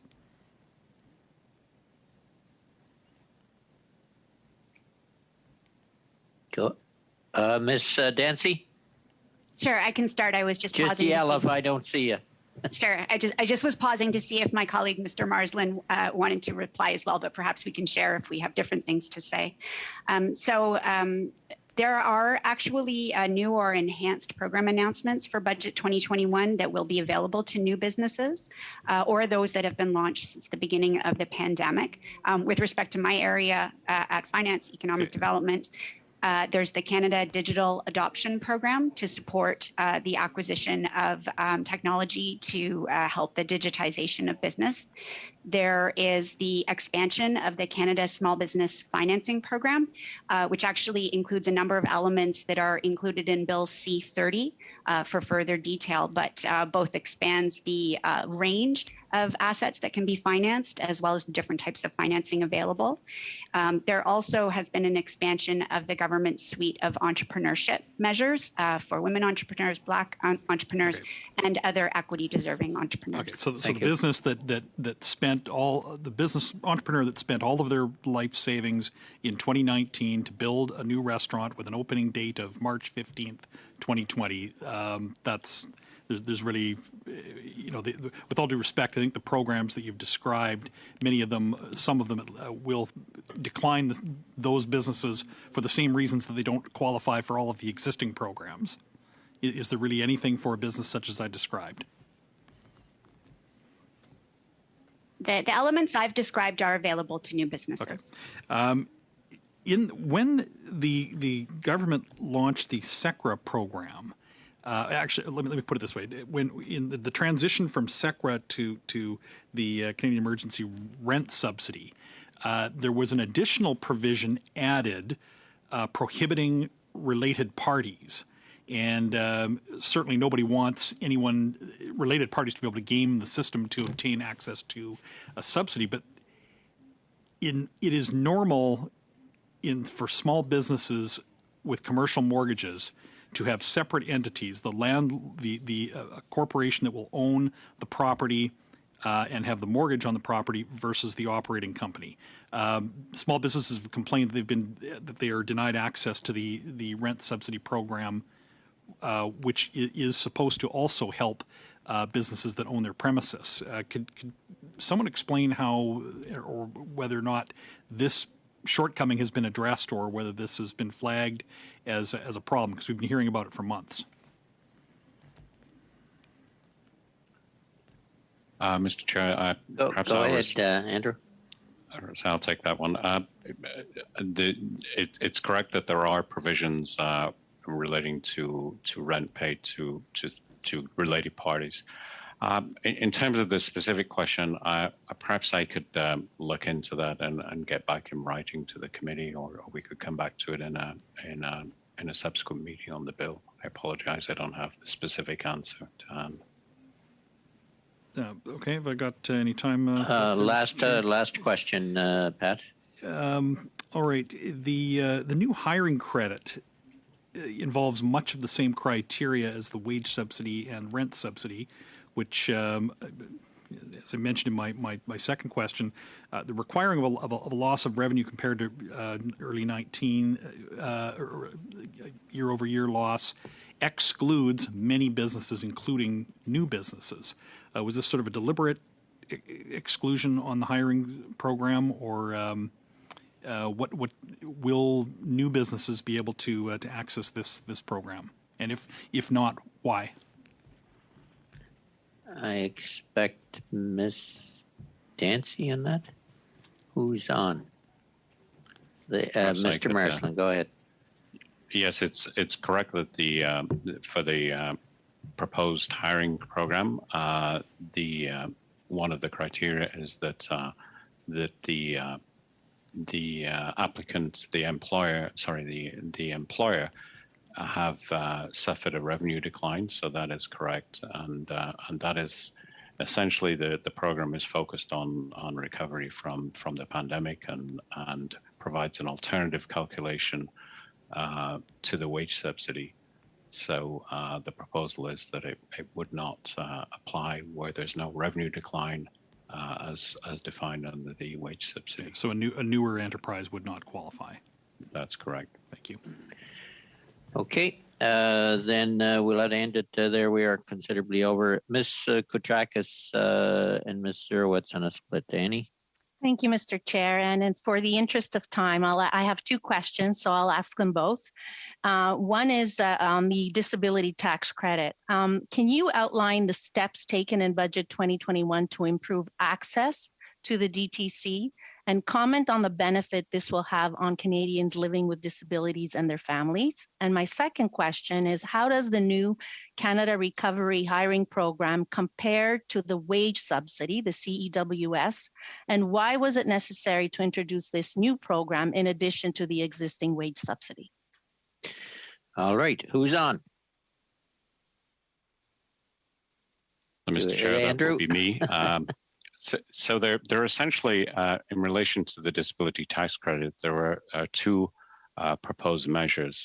One is to clarify the criteria applicable to qualify where there's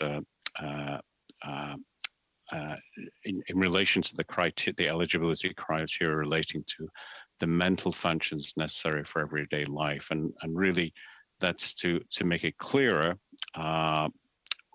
under what circumstances one would qualify for that. And again, in response to feedback that we had from, in part from the Disability Advisory Committee of the Minister of National Revenue. The second area relates to life-sustaining therapy, and this is, of course, where an individual has to undergo ongoing therapy, and there have been issues in the past in terms of how do you determine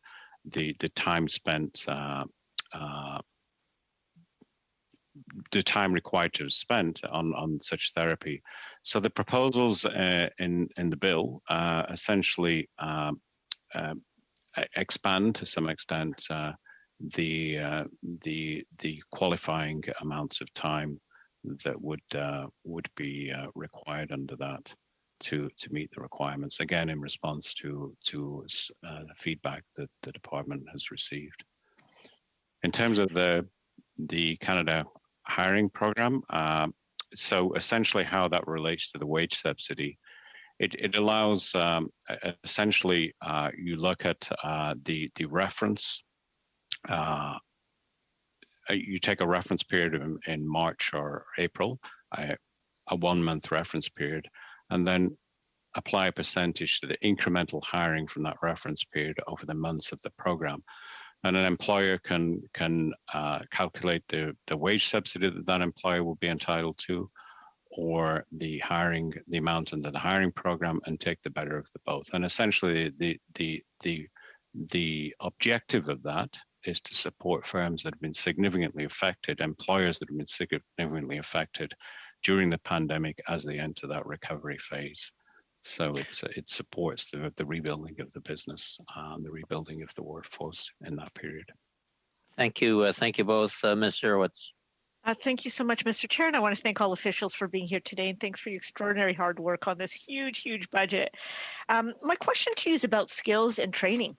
There's a substantial amount of money in the budget around skills and training and retraining, and I guess my question to whomever is able to respond to is, why was it, and I think it is important for us to be spending this money, but I wanted to know whether there was an analysis about why it was important for us to invest so heavily at this time on training and retraining. So I think we have about 500,000 new training opportunities in the budget, and I think it's over $500 million that's been allocated. So has there been an analysis about the need for it and how extensive it needed to be?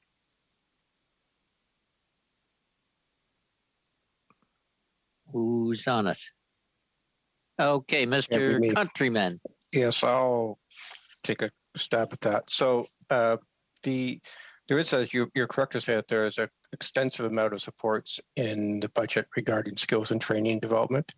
I think it goes without saying that these are all important investments that can help young people in particular build skills for the future and to help grow the economy in the future. So, there is an extensive suite of measures, as I'm sure you're familiar with already in the budget regarding those things. Is there what's different about the investment this time? Like, I know that we typically give about $3 billion to provinces and territories just for skills and training, typically on an annual basis. What's different in this budget? It seems like there's more allocation to innovation and economic development as well as ESDC, but I think that they're actually spending the program. So can you maybe talk about the difference in terms of how we're actually investing this money? Yeah, so I think with the flagship measures, there is a new sectoral workforce solutions program that will be led by ESDC, and it will work primarily with sector associations and employers to help more tailor those skills and training opportunities. Okay, and okay, sorry, you're out of time. No problem. Here's the situation. We have got a little extra time. We can take an extra about 20 minutes from the time this panel's done.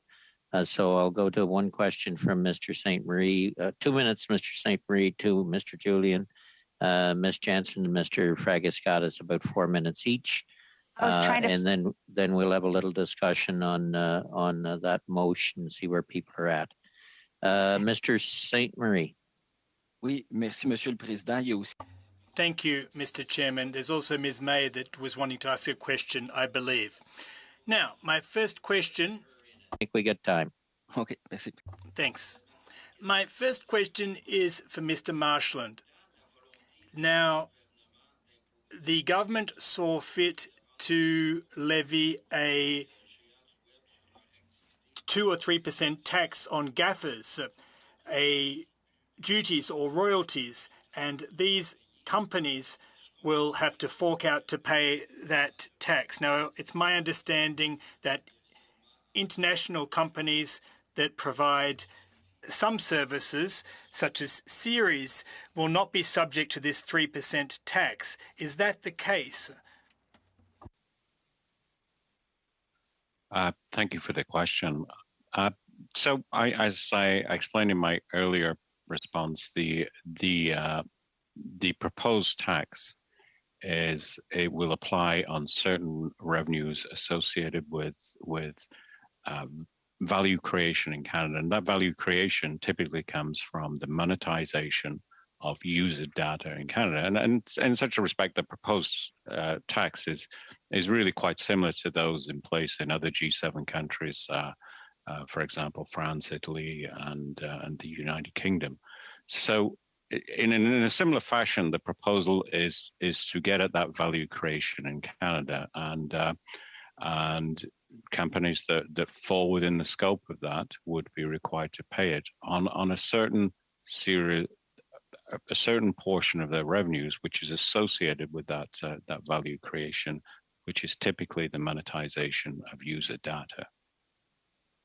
OK, juste question de précision. Alors, merci.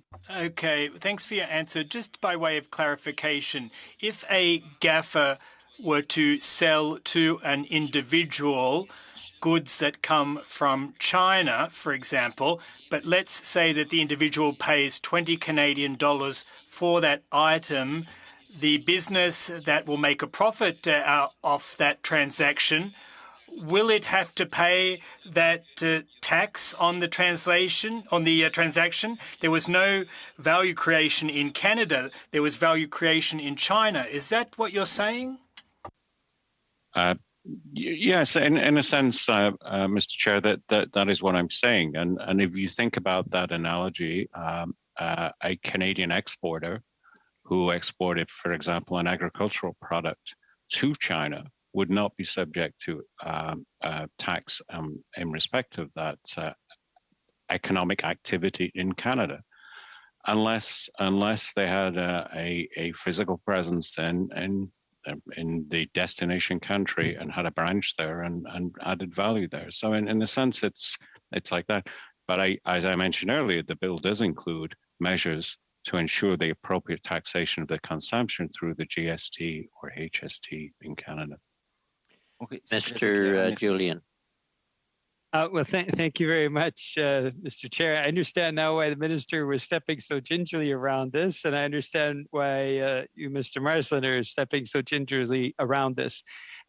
Netflix is out of scope, and so my question to you is, what percentage of the overall web giants are excluded, out of scope would be the word that you used, from the actual application of the digital services tax? And while we've got the mic, my second question, which the minister also avoided answering, is at this point, how much money has been spent on Trans Mountain? We were told last year it's the Canada account of the EDC that is used to basically launder the money and take it. The PBO tells us it's $14 billion for construction, another $4.5 billion for purchase. So we're at roughly $18.5 billion for Trans Mountain. What are the finance department figures on how much has been actively spent so far? So those are my two questions: the percentage of digital services that are excluded, or the web giants that are excluded because they are out of scope, and then the cost of Trans Mountain. Mr. Marsland? Thank you for the question, Mr. Chair. I always stepped in gingerly at this committee. But I can't really answer the question because I'm not sure how to apply a percentage to what. But what I can say, Mr. Chair, is that the scope of this proposed tax is very similar to the scope of equivalent taxes in other G7 countries and elsewhere, in that they typically apply on the types of revenues which I described earlier. I'll turn it over to maybe Ms. Dancy for the second question. Ms. Dancy, the second of the double header that he gets more time with that way, you see. Ms. Dancy, you're on. Thank you. So with respect to expenditures to date on the Trans Mountain Expansion project, the best source of information is the publicly available reporting by the Canada Development Investment Corporation, and actually that is the parent Crown Corporation of Trans Mountain Corporation. They actually have just released their 2020 annual report. If it's helpful, we would be happy to write up the latest information with respect to the pace of spending and construction in response to that question. Okay, we'll ask you to send that to the clerk as well. We're going to have a book here before we're done today. Ms. Jensen, 4 minutes, followed by Mr. Fragiskatis for 4, and Ms. May with a question. Yes, thank you, Mr. Speaker. I'm guessing this is for Ms. Dancy, but Danchi, sorry, and it's in regards to the HASCAP. So in the previous hour with Minister Freeland, she dismissed my assertion that the HASCAP program, which was apparently designed specifically for highly affected sectors, isn't actually working. Somehow in her mind, it's working well. And yet, at a recent meeting with the tourism industry, it was made crystal clear that HASCAP is so poorly designed that only 4% of the tourism sector has been able to access it. How is it possible that this is considered a success? Is Ms. Freeland unaware of the problems with the program? Who's on that one? Go ahead, Ms. Dancy. And Tamara, could you just pull your mic down a little? You're not coming through quite clear there. Ms. Dancy.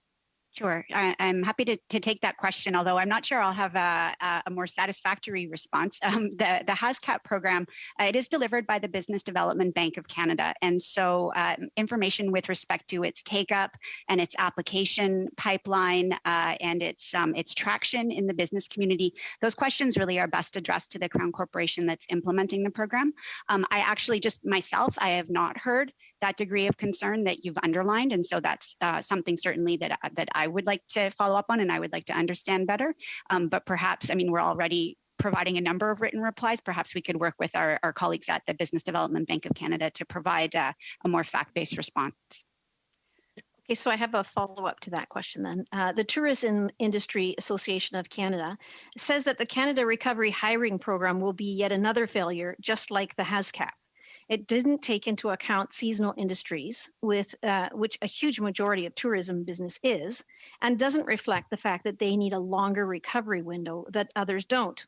One official stated emphatically that an industry which employs 1 in 10 Canadians should not be an afterthought. So why on earth do we keep seeing such massive program failures? Why does this continue over and over? Mr. Marsland? Yes, I guess I'm struggling a little to respond to the question because you know the hiring program is specifically designed to support recovering businesses. It runs off the same kind of revenue comparisons as the wage subsidy, which have flexibility inherent in it in terms of the reference period to measure the decline in revenues. So I think it is designed to provide support to recovering businesses, but you know. I'm curious then, why would TIAC be saying that it is absolutely not working for them and will not work for them? Because it didn't take into consideration their special circumstances.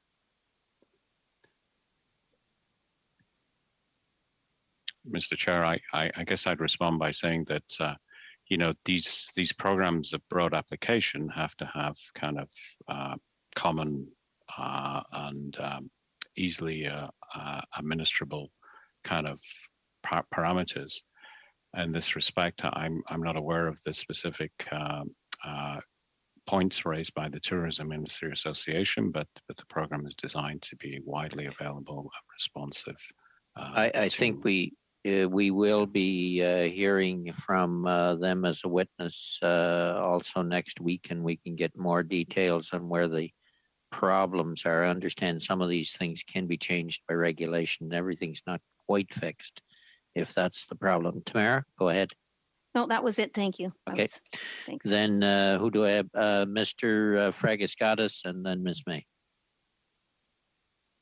Thank you, Chair. Thank you to the officials for being here. And I know their hard work has been mentioned today and in previous meetings, but genuinely, I have so many constituents who have benefited because of people like you who have really been there from the very beginning, working all hours of the day, weekends, keeping away from family because of it. So the sacrifices that you've made are genuinely appreciated.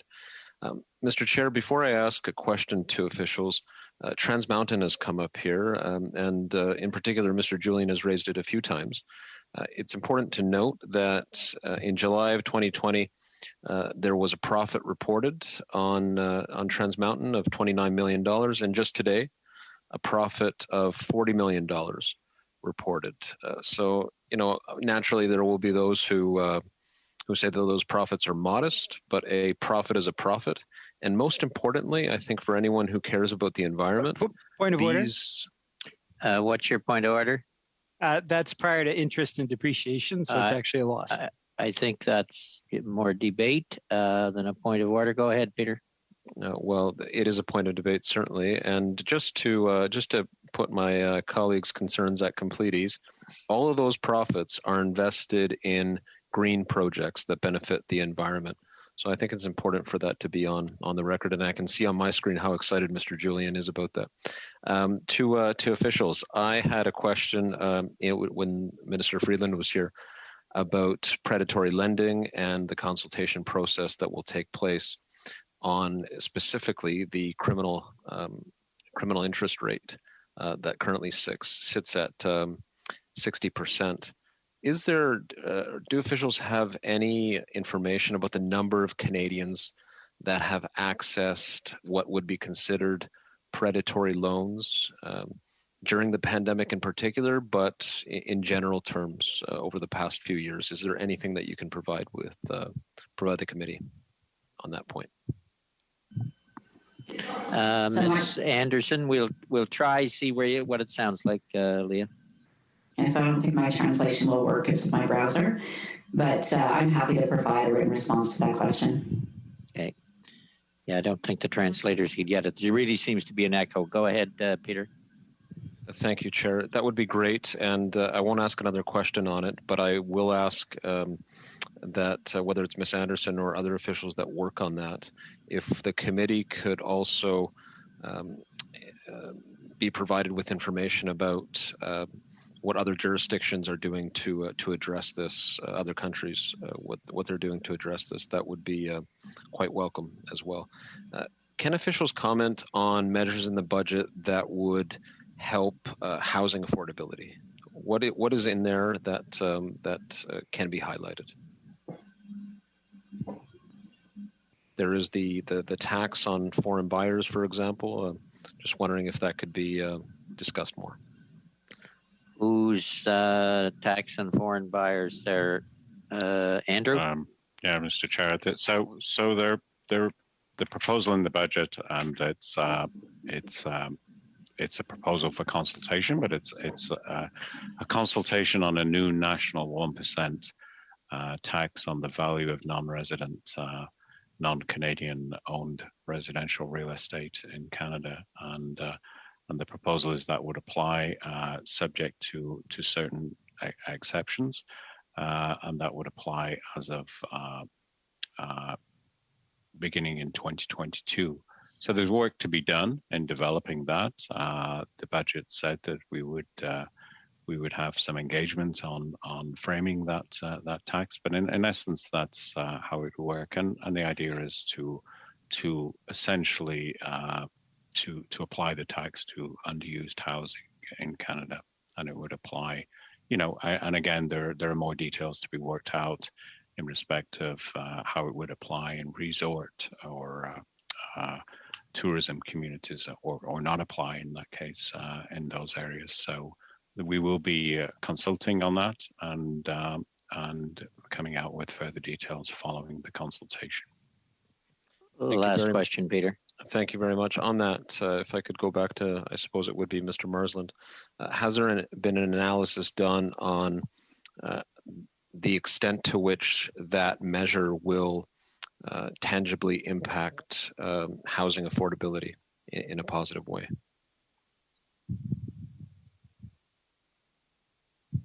Mr. Merslin, you're on mute. I apologize. Thank you for the question. I'm not aware of specific analysis on that, but certainly the experience has been that in certain parts of the country, that at the margin, that there's been a sense that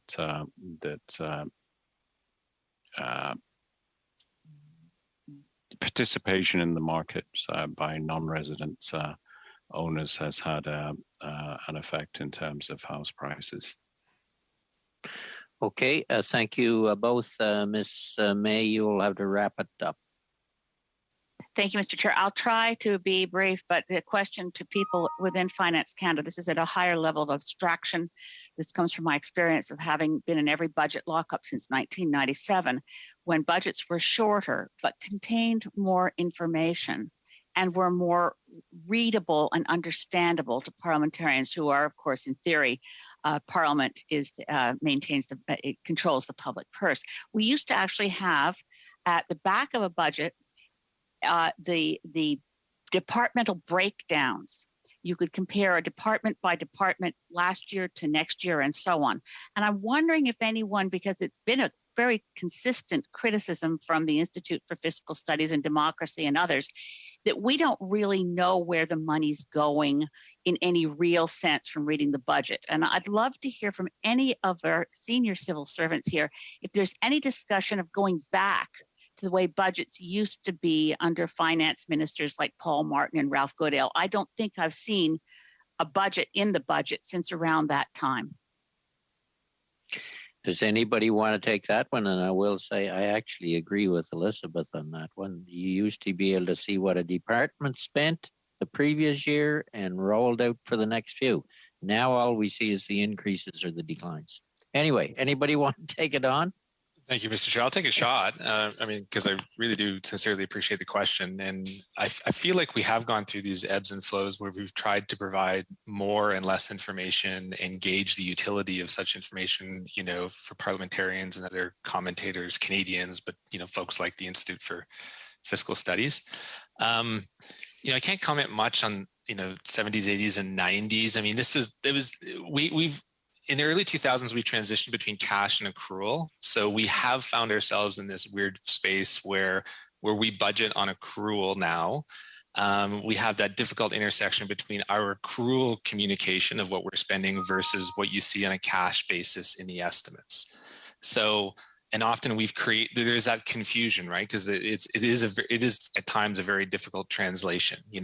Lending that's done on a cash basis has a different profile on an accrual basis in what we demonstrate in the budget.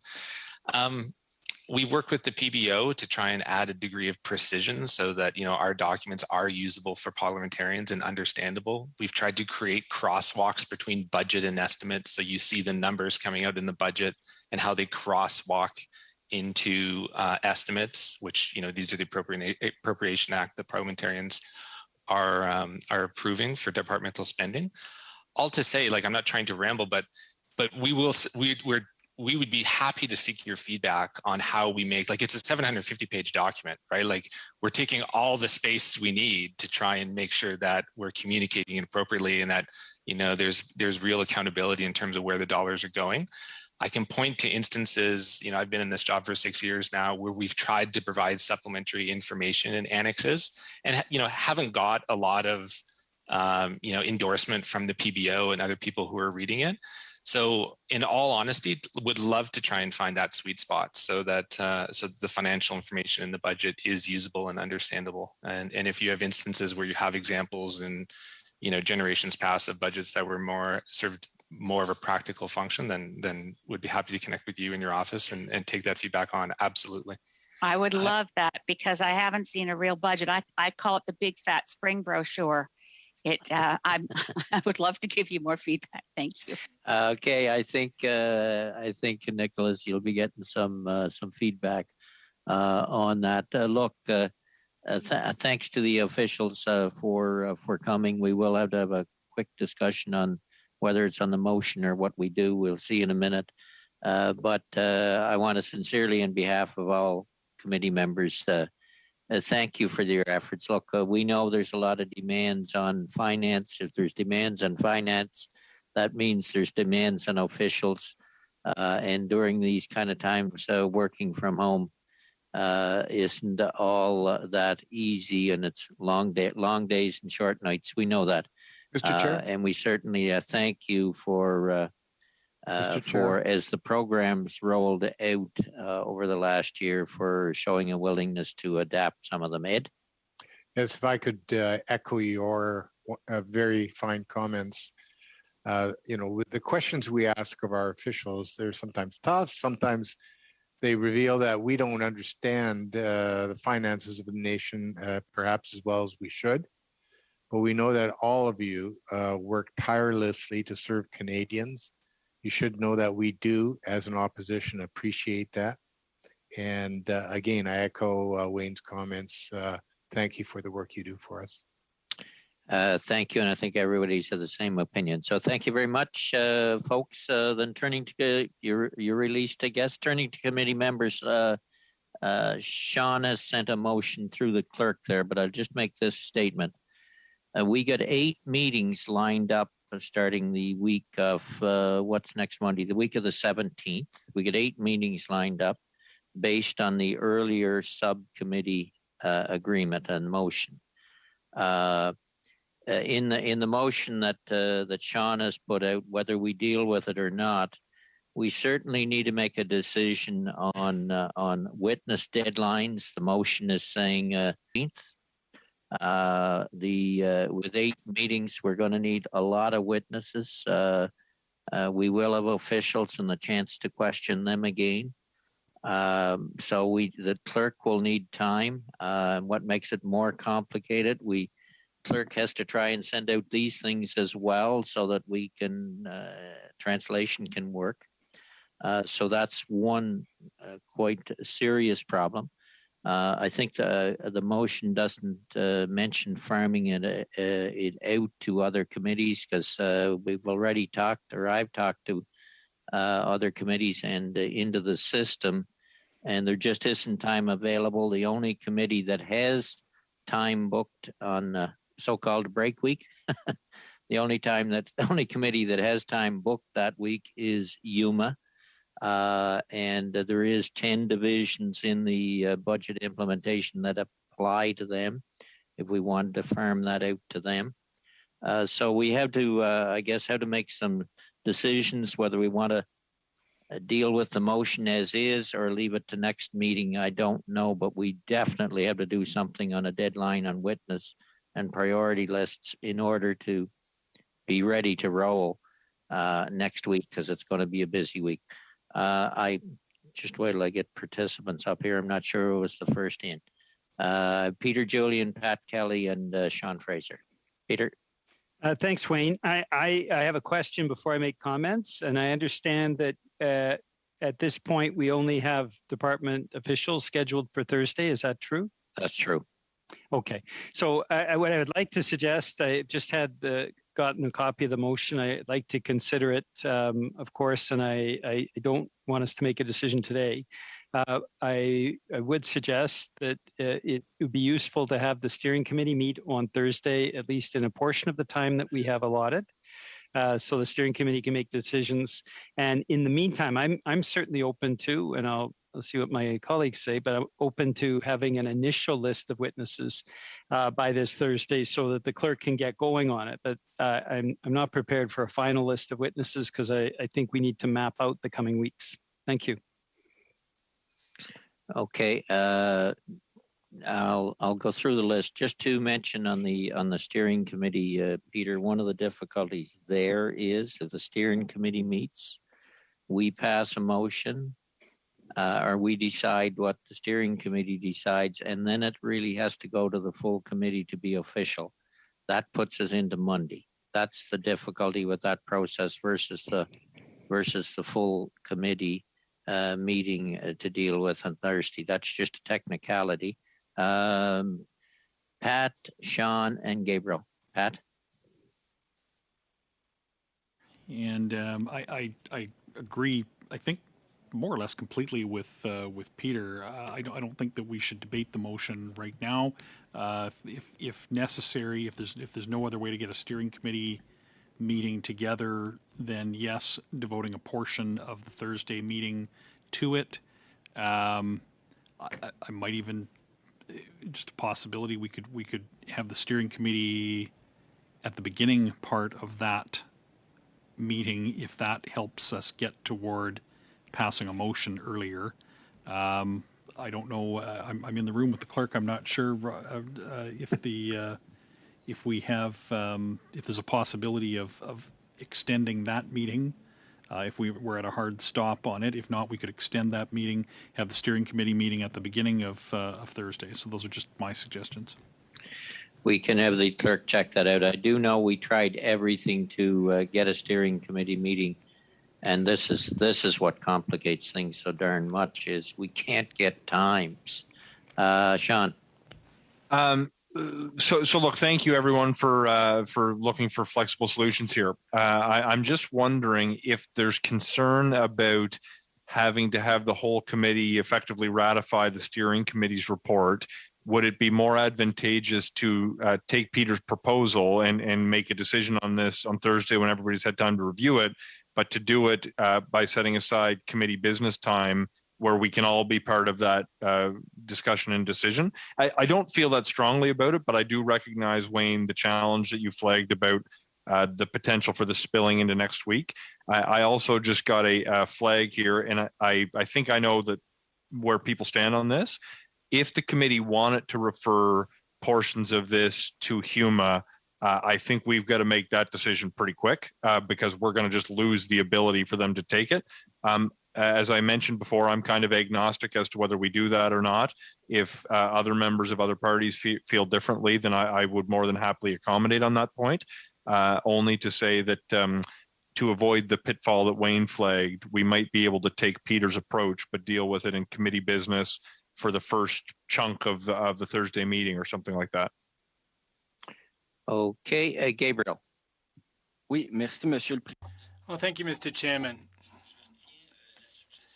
Well, I like Peter and Pat's suggestion, and that is to have a subcommittee, at least in the first part of Thursday's meeting, and then to have that adopted in the plenary committee so we can have in-depth discussions on the calendar, items for the future. And I'd like to congratulate Sean on his efforts for finding a solution, his constructive work in that regard. So I agree that there should be a subcommittee meeting on Thursday in the first hour, and in the meantime, we can submit our preliminary lists of witnesses. Thank you. Okay, Sean. One more piece here. The one fear that I have right now is if there's a steering committee meeting that takes place at the outset of the Thursday meeting and the remaining members of the committee come in and maybe have ideas or issues that the subcommittee may not have addressed, it could end up taking over a significant portion of the meeting. I hope that's not the case. I would invite all of the critics of the other parties. I think you all have my cell phone number and I'm accessible at my P9 address. To the extent that we can actually work this out informally going into that meeting, I think it'll save all of us a major headache. I have a slight preference myself to do this through committee business for that reason, rather than doing the steering committee and then having the whole committee have to come back and revisit the decision of the steering committee. I mean, obviously, we're going to need the preference of at least one other party to land on that. It's not my most important thing. I just want to solve this problem. So if folks are willing to chat with me over the next 48 hours, I would really relish the opportunity to make sure that everybody from all perspectives knows what we're getting into in advance of that meeting, so we don't have things go off the rails on Thursday and can make the most of the time we have with witnesses. Pat? Would just say that you're muted, Pat. You're muted. I think that's out of my control in the committee room here. Can you hear me now? Yeah, we got you. Great. I understand. Mr. Fraser's concern about just being efficient here and trying to avoid a protracted debate on Thursday with the entire committee. And I don't share his concern from my perspective. I think that there's a reason that we have these steering committees, and the presumption is that the steering committee can hash out an agreement that with the support of caucus members of the parties on that steering committee. And I think from our side as the member that is on the steering committee, I don't think that should be a problem. I think if we have a proper steering committee meeting, then we should be able to very quickly at committee business ratify it, at least from our side. And the option is certainly open of discussing off to the side anybody's thoughts with Mr. Fraser there as well. So basically, I think where we're at is that we've agreed that parties will have a reasonably extensive preliminary list of witnesses to the clerk for the week of 17th, for the week of the 17th. And if we could have that by noon on Thursday, that'd be really helpful, because that gives them then a day and a half of which to be contacting witnesses for Monday, Tuesday, Wednesday. So I think we're agreed on that. We'll have the subcommittee at the beginning of the meeting, and the clerk will scour to see if we can get another half hour squeezed out of that time frame.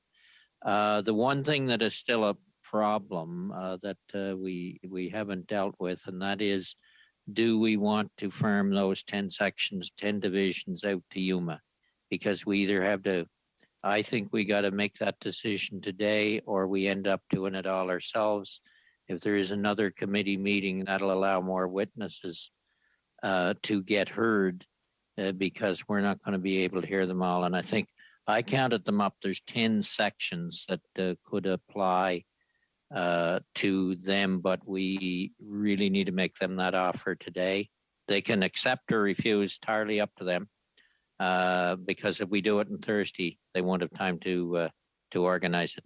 What's your thoughts? Ed?